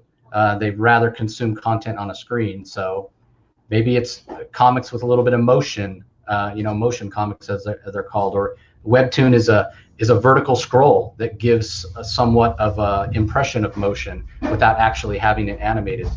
So that's something that a lot of the creators take advantage of, the artists. So maybe it's something like that. I don't have the answer. I wish I did, because I could go and sell my services to Marvel and DC and quit my day job. But yeah, I agree with Boom. The print has to come down. They have to put less things on the shelves.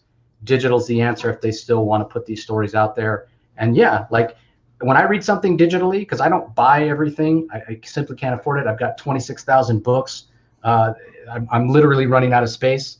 Luckily, I get press copies of a lot of things, so I don't have to spend the money necessarily. But even I consume a lot of things digitally. And there are books that I have read digitally that publishers have sent me to review that I then have gone out and purchased the trade or the print version because I loved it so much. So I think it is a gateway. Just because you read it in digital doesn't mean you're not going to want to go out and either just own it because you love the story so much, or respect and admire the creator so much you want to support them. So I think it can work, but I think the future is digital. It just the overhead is just so much less. No printing costs, no shipping costs. Get it out there. If it deserves to be in print, people will demand it.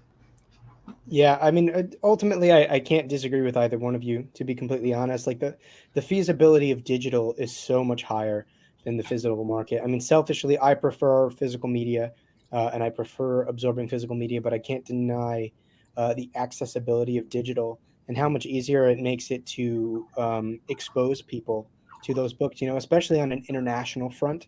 A lot of international companies don't get stories until months and months and months, even years after they're done.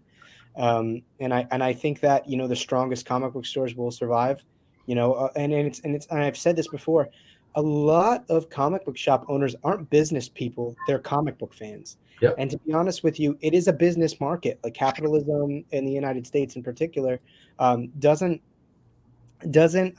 provide an environment for people who are just fans to thrive in a monetary financial environment. It's just not feasible. And I say that, you know, like I'm in ways, my YouTube channel is in ways sponsored by my local comic book store, and I value them and I promote them relentlessly. And I tell people to go to their local stores if they can. But in the same facet, like I can't deny the feasibility of going digital. And regarding films, and I mentioned this earlier, I'm sure there is some minute increase in readership due to movies, and it's probably more seen in the trade market over the direct market, and that's kind of not as visible for consumers to pick up on. But in that same capacity, it's definitely not even close to proportional to what you might think it would be with these multi-billion-dollar movies that take the not only like a country or a state or a city by storm, literally the entire world. So I certainly don't think that that there's like a relatability to the popularity of these comic book films to exponentially increase sales in the source material. You know, where certainly people do come from those outlets. It's not. It is certainly not a sizable enough amount to make the argument that comic book movies are an overwhelming sort of promotion to the physical media. And Jace makes a good point. Most people don't want to read. And there's also something to be said that I don't think people have mentioned is comic books are fucking expensive. Yeah.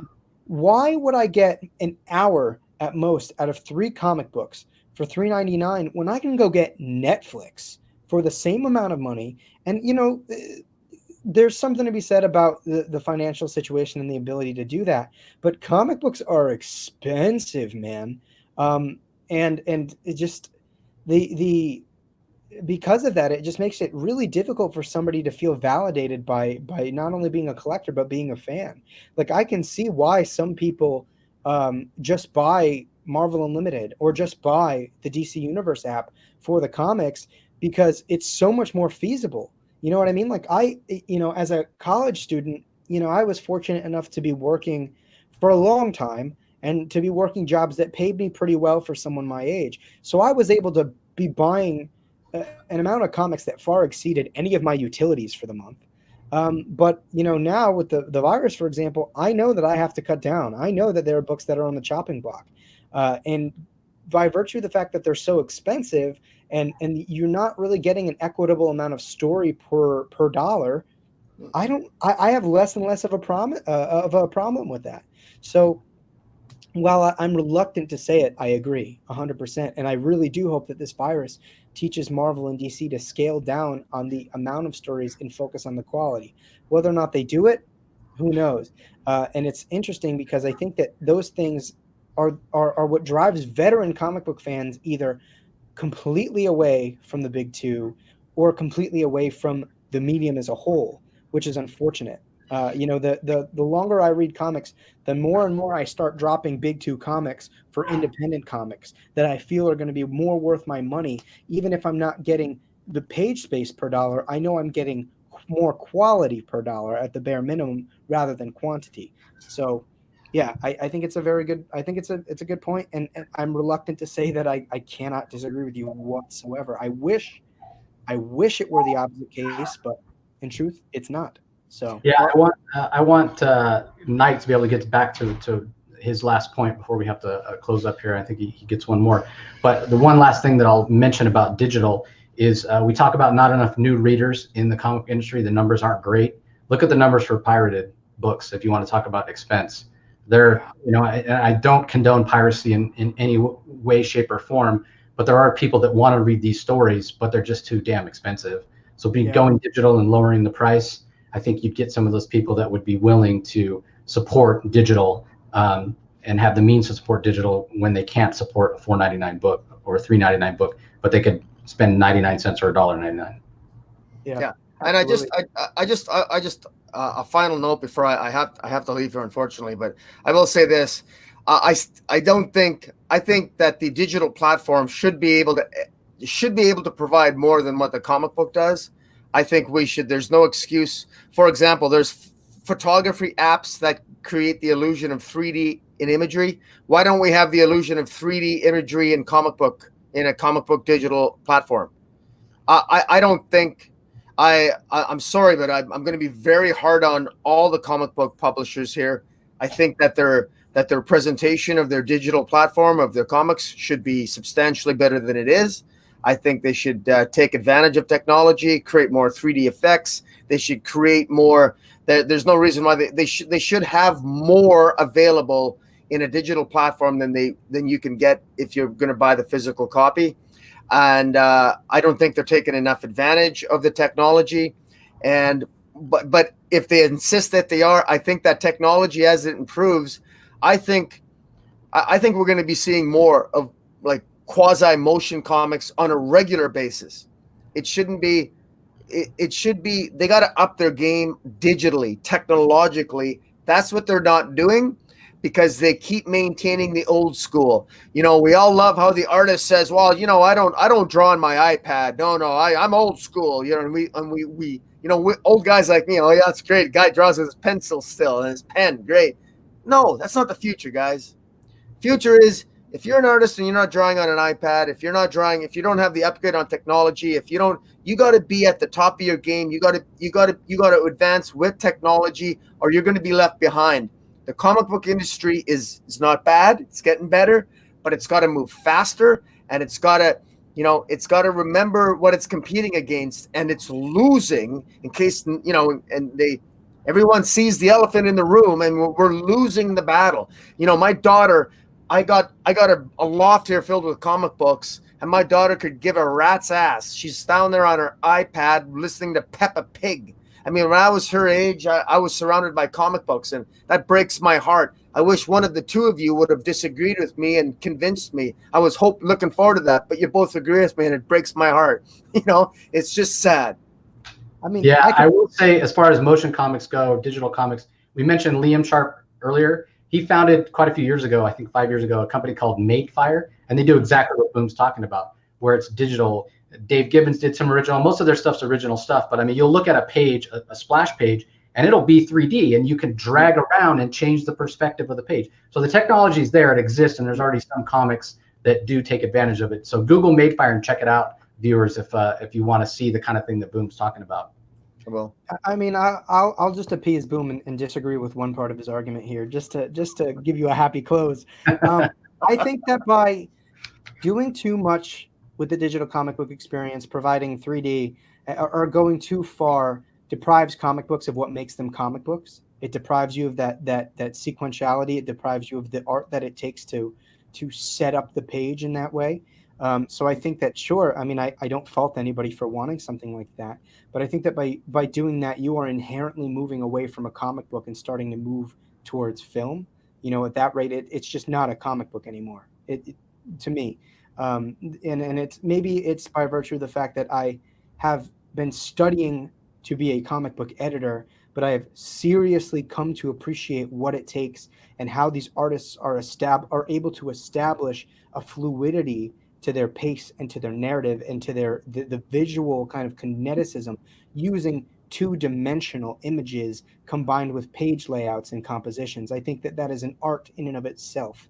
If you look at all of the greats talking about their kind of perception of what a comic book is, especially if you read, for example, Scott McCloud's book on comics. I don't remember the name exactly, but it talks a lot about comic books history as a sequential narrative and why that makes it so special and so endearing. So I think that I can see why people would like that more cinematic experience. And I often talk about cinema's relation to comic books, but I think if you go too far with that, you deprive comics of what makes them comics. So in the selfish vein of explaining my point and to also make Boom happy with some disagreement at the end, that's kind of my stance on that. I get the point, but I think it deprives comics of being comics. It's Scott McCloud, Understanding Comics: The Invisible Art. Yep, is the book.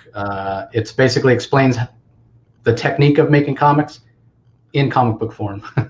Yeah, it's a comic book itself that it's a must read if you want to know about the nuts and bolts of making comics. Guys, I want to thank the two of you. Jace, it was great talking with you. Good to see you on the stream. Thank you so much for having me on again, Dark Knight. It's always a blast. I love correcting you on your false perceptions of reality and comic books in general. It's all good. Anytime you need to be corrected, man, I'm always here for you, buddy. You know that, huh? Yeah. Take care. All right. All right, man. Have a good night. All right. See ya. All right. Well, I know he peaced out, but if you guys want to go check out Comic Boom, link in the description below to both his YouTube channel and to his Twitter. Go give him a follow. He is clearly one of the guys that I collaborate with the most, and there's a reason behind that. Great guy, great insights, and not afraid to disagree with you and explain his point. So absolutely awesome content. I guess kind of coming into my last take, and I think this, the Watchmen one was pretty hot. I think this is also very hot. It is comic book related. I think that there is only one good film in the Sam Raimi Spider-Man trilogy, and it's the first one. I think, obviously, I don't think it's a hot take that 3 is bad. I think that's pretty universally accepted. I also think 2 is just genuinely a bad movie. I think it's the narrative is rushed. I think that Sam Raimi comes through with this really hokey dialogue and characterization. I think that Peter Parker is absolutely fucking pathetic in that movie, and not in a comic booky way where you want to see him rise. It's like, dude, like all of your problems could be solved like that. Like there's all these moments where, for example, like one of the big things that drives like the dramatic thrust of his relationship with Mary Jane and that makes it shaky is that nobody's picking up the fucking phone. Dog, you know where she lives? Just go to her apartment and tell her what's going on. Like a lot of that movie to me is founded on really shaky ground. And as somebody who takes a very critical approach to absorbing media and storytelling, I think that it really weakens the strength of that movie for me. So yeah, I genuinely only think that the first Spider-Man film in the Raimi trilogy is the only good one in that set of films. I can't say I disagree with you, and I take it one step further and say that even the first one is barely watchable. And they haven't aged well at all, to the point that I couldn't sit through one of them now. I think that as much as Raimi loves Spider-Man, and it's clear that he does through the stories that he's telling and the direction that he gives, I don't think that the movies are reflective and do enough to pay homage and draw enough from what made the comics work. I don't think they're well acted. I don't think they're well scripted. I can't disagree with you at all. I don't think those movies are very good. And I went and saw them, not being a fan of any of the actors or even a fan of Raimi, really. I mean, correct me if I'm wrong, but he'd done Evil Dead. That was kind of the only thing that he'd really done that had kind of put him on the map. I'm not a giant fan of those movies either, as much as I love, can't think of the actor's name. Isn't his name Sam something also? Who's the main guy in Evil Dead? Why am I blank on that? This is my boomstick. Anyway, I went and saw those movies because it was Spider-Man, because it was a comic book on the big screen, not because of Raimi, not because of Tobey Maguire or Kirsten Dunst or I think Willem Dafoe is the only actor that I'm really a fan of in those movies. So I can't disagree with you. And they do not hold up very well at all. I think that Tom Holland's a much better Peter Parker, and those movies are much better put together. We won't even talk about the Andrew Garfield stuff. Yeah. So, yeah. I mean, one of the biggest issues too is that if you look at all three movies, not a single one of them has a congruent writer. Like every single movie has a completely different set of writers, and there's like a total incongruity to like the portrayal of the characters. There's nothing firm about it.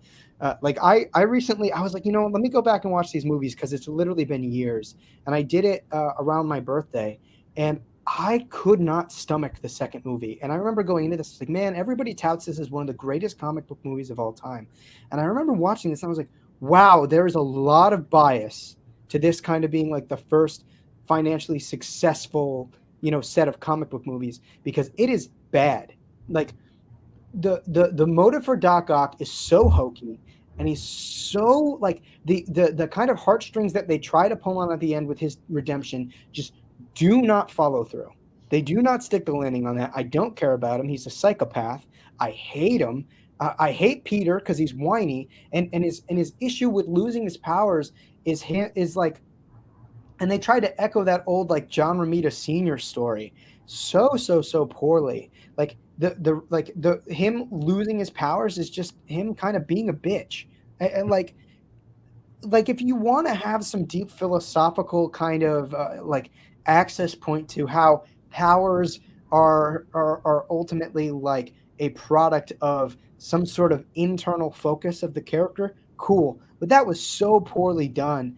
And it's like, it was so bad that I literally saw this like a month ago, and I already tried to block out what was happening in that movie. Like, it's only been a month, and I'm already kind of struggling to try to put together everything I didn't like about that movie because it was so poorly done. And, Spider-Man 3 speaks for itself with emo tap dancing Tobey Maguire.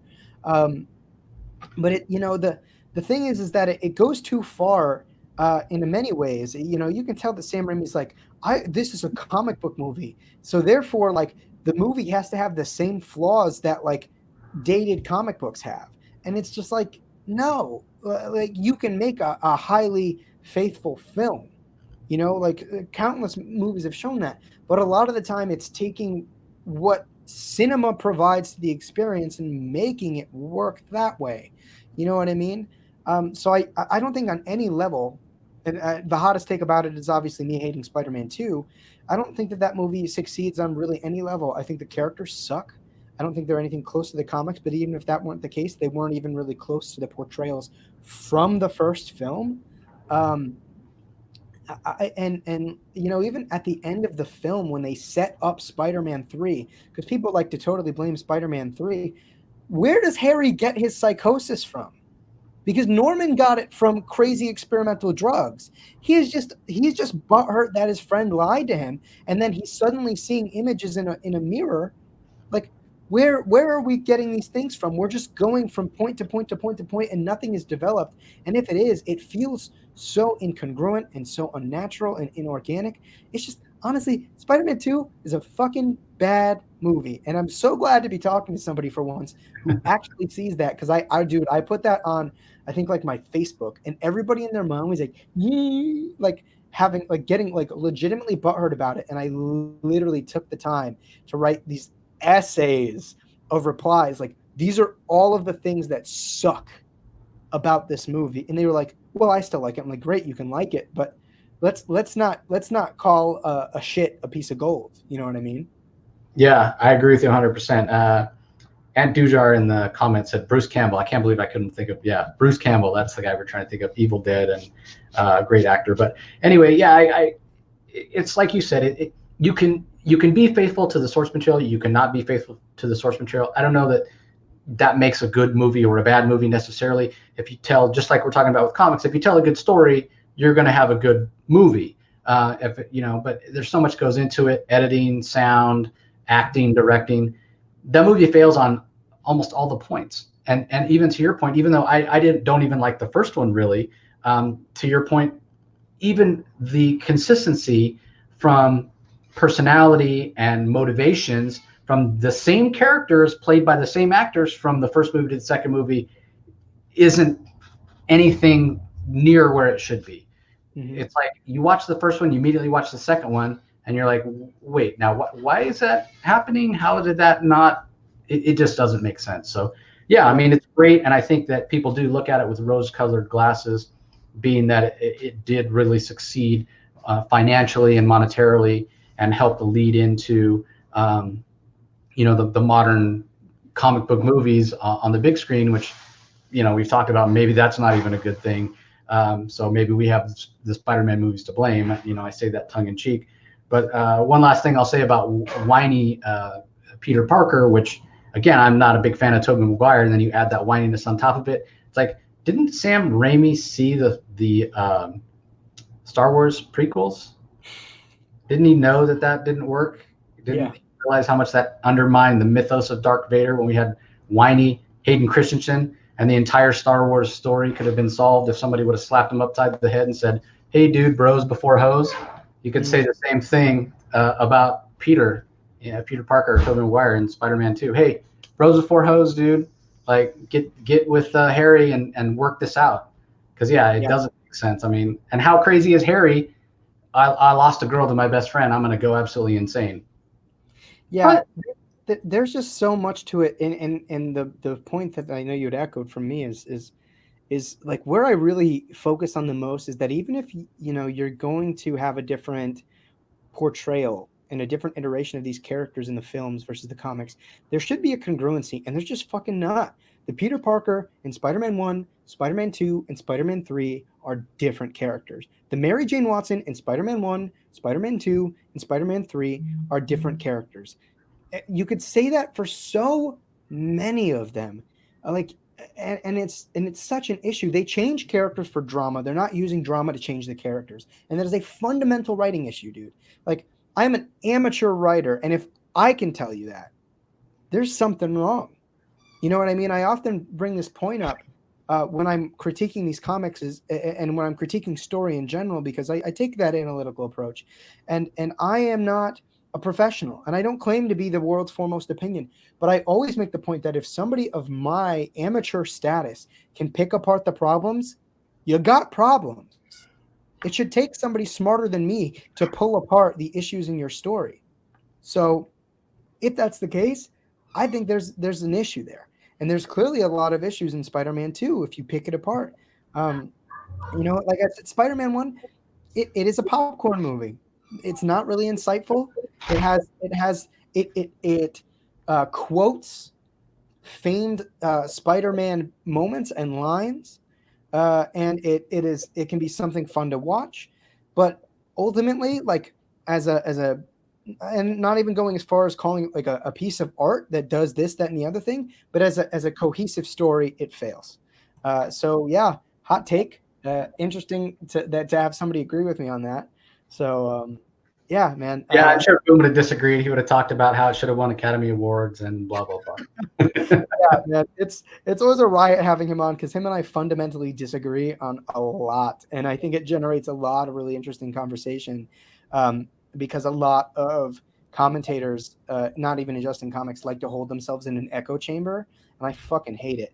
As long as the other guy can explain themselves, I value adverse opinion because I think it ultimately, most of the time, allows both ends of the spectrum to at least understand where the other person's coming from, whereas like, I mean, I'm definitely not going to budge on my Watchmen theory, but, in some ways I can see where he's coming from, and him, for example, talking about his, his concession that digital is kind of the way to go. Yeah, he kind of convinced me more of it and you did as well as you guys went on talking about it. At first I was like a little bit reluctant, and now I'm like, conversations that are able to do that, super, super important. Yeah, in the interest of discussion, it probably would have been a more interesting discussion had I disagreed with you about Spider-Man 2, but I could not in good conscience defend that film. I'm just honestly surprised that the viewers didn't try to nail me to a cross, to be honest with you. But we've been talking so long now that they're probably like, teed out. So on that, I do definitely want to thank all of the people that gave us their input and their thoughts in the comments. They are part of what makes these shows so much fun and what makes them better. So forgive me if I miss anybody. I'm going to try to quickly go through. Thank you to Second Street Marvel, to Hillam 29, Eat That Horse, Taylor Pector, Skippin' Tosh, Paul Baker, Aggressively Relaxing, 1-2 Talk Comic, Skip and Tosh already said, sorry. The Geek Fortress, Ant Duhar, 94. I think that's pretty much everybody. If I missed anybody, I apologize, but everybody's input was so valued and so welcome. So thank you guys. Of course, Jace, man, it's so good to finally have you on. It was such a good time. And your insights were also thoroughly appreciated, man. So you want to let the people know who are watching us right now where they can find you and all of your great comic book commentary? Yeah, sure. Thanks for having me on, Dark Knight. It was a lot of fun. Ready to come back anytime. Yeah, it was definitely part 2 because I have more opinions, more hot takes, and it was great discussion. So I also want to thank everybody in the comments for engaging with us. I think it helped enrich what we were saying, and we even pulled some hot takes from you guys and discussed, like Grant Morrison. That wasn't on my list, and he completely slipped my mind. That's certainly a controversial opinion I have that I'm not a big fan, but. Just Google the Comic Source if you want to find me. That's my name on Twitter. I'm on Instagram under the Comic Source. TheComicSourceBlog.com is my website. Also, if you go to LRMonline.com, my podcasts are posted there, as well as some written content. LRM Online is a pop culture site, so they cover a lot of other franchises, video games, movies, comics, television shows, all that kind of stuff. So, just follow me on social media. I love talking to comic fans. If you follow me on Twitter, you'll see that I engage with a lot of comic creators, have discussions with them on Twitter. I've been covering the industry for about 8 years now. I've had the opportunity to meet a lot of comic creators. They're people I consider friends. So it's a way for you to eavesdrop on conversations that I have with them. It's the reason I don't just call them up or email them. I have the conversations on Twitter because I think it's fun to engage. I mean, when I was a comic fan coming up, the idea that I could have engaged with some of my favorite writers and creators would have been amazing to me. And so I want to kind of facilitate that conversation with the creators. So encourage you to follow me on Twitter. I'm pretty active on there. It's probably where I'm most active, but Instagram as well. And then you can always leave comments on the podcast, either on the LRM website or on my own website. And if you're looking for the podcast, you can go to Spotify. We're on Google, we're on iHeartRadio, Apple, iTunes, I guess. Pretty much anywhere podcasts are hosted, you'll find the Comic Source podcast. So just do a search there. And there's over thousands of hours, thousands of episodes of Comic Source podcast. As I said, I've been doing this for a while. So again, thanks to Dark Knight and Boom for having me on. And thanks to all of you for watching. Yeah, absolutely. You guys go check Jace out. I think you recently had an interview with like Jim Starlin, right? Jim Starlin, yeah. So he was on my bucket list of people that I wanted to interview, and I finally got to interview him at Comic-Con last year. And I've been doing this so long, I normally don't get too starstruck, but I got to admit, I walked out of that interview with Jim, and I was like shaken. I was so hyped up from the adrenaline from talking to him. And then they had a Kickstarter going on. Jim had a Kickstarter. He's returning to Dreadstar for the first time in many, many years, and also returning to the drawing table for the first time in many, many years. He had an accident with one of those make-your-own soda things, exploded on him, and it damaged his hand. He hasn't been able to draw for years and years. Thought he was never going to be able to draw again, and he's finally back at the drawing board with this Dreadstar project. So his PR people reached out to me, and I was more than happy to have him come on. So that's the most recent episode of the podcast. Highly encourage you to go and listen to it. The guy's a legend. And if you go back and listen to my interview with him at Comic-Con last year, He talks a lot about Thanos and how surreal it was for him to sit in the theater and see his character up there on the big screen and audience reaction and everything. So yeah, that was I'm glad you mentioned that. That every time I get to talk to one of those legends like that, it's a real treat. So yeah, no, the interviews are always really great. And if you guys want a simple way to find Jace, the links to the website for his podcast, along with his blogs and his Twitter, are in the description, as well as the collaboration that Comic Boom and I were invited on his podcast for, when we were discussing Dan DiDio, literally the day after news had dropped that he had gotten fired. So it was good conversation. That was a good one. Yeah, that was definitely a good one. And of course, we'll make sure to have Jace on more often. So I want to thank everybody for watching. If you enjoyed this, please make sure to leave a like. That helps me out big time. So I know that this is the type of stuff that you guys like to see. If you're not already, of course, subscribe to myself, Comic Boom, and subscribe to whatever podcast source that you use to check out the Comic Source. And again, man, Jace, it was an excellent time. So we'll definitely come back for a part 2 of this and have you on for more conversations to come. And of course, from the great beyond, big thanks to Boom, if he watches this later, for wasting more time with me talking about opinions of things that don't exist. So thank you guys again. This has been another phenomenal episode of Let's Talk Comics. And this is going to be Dark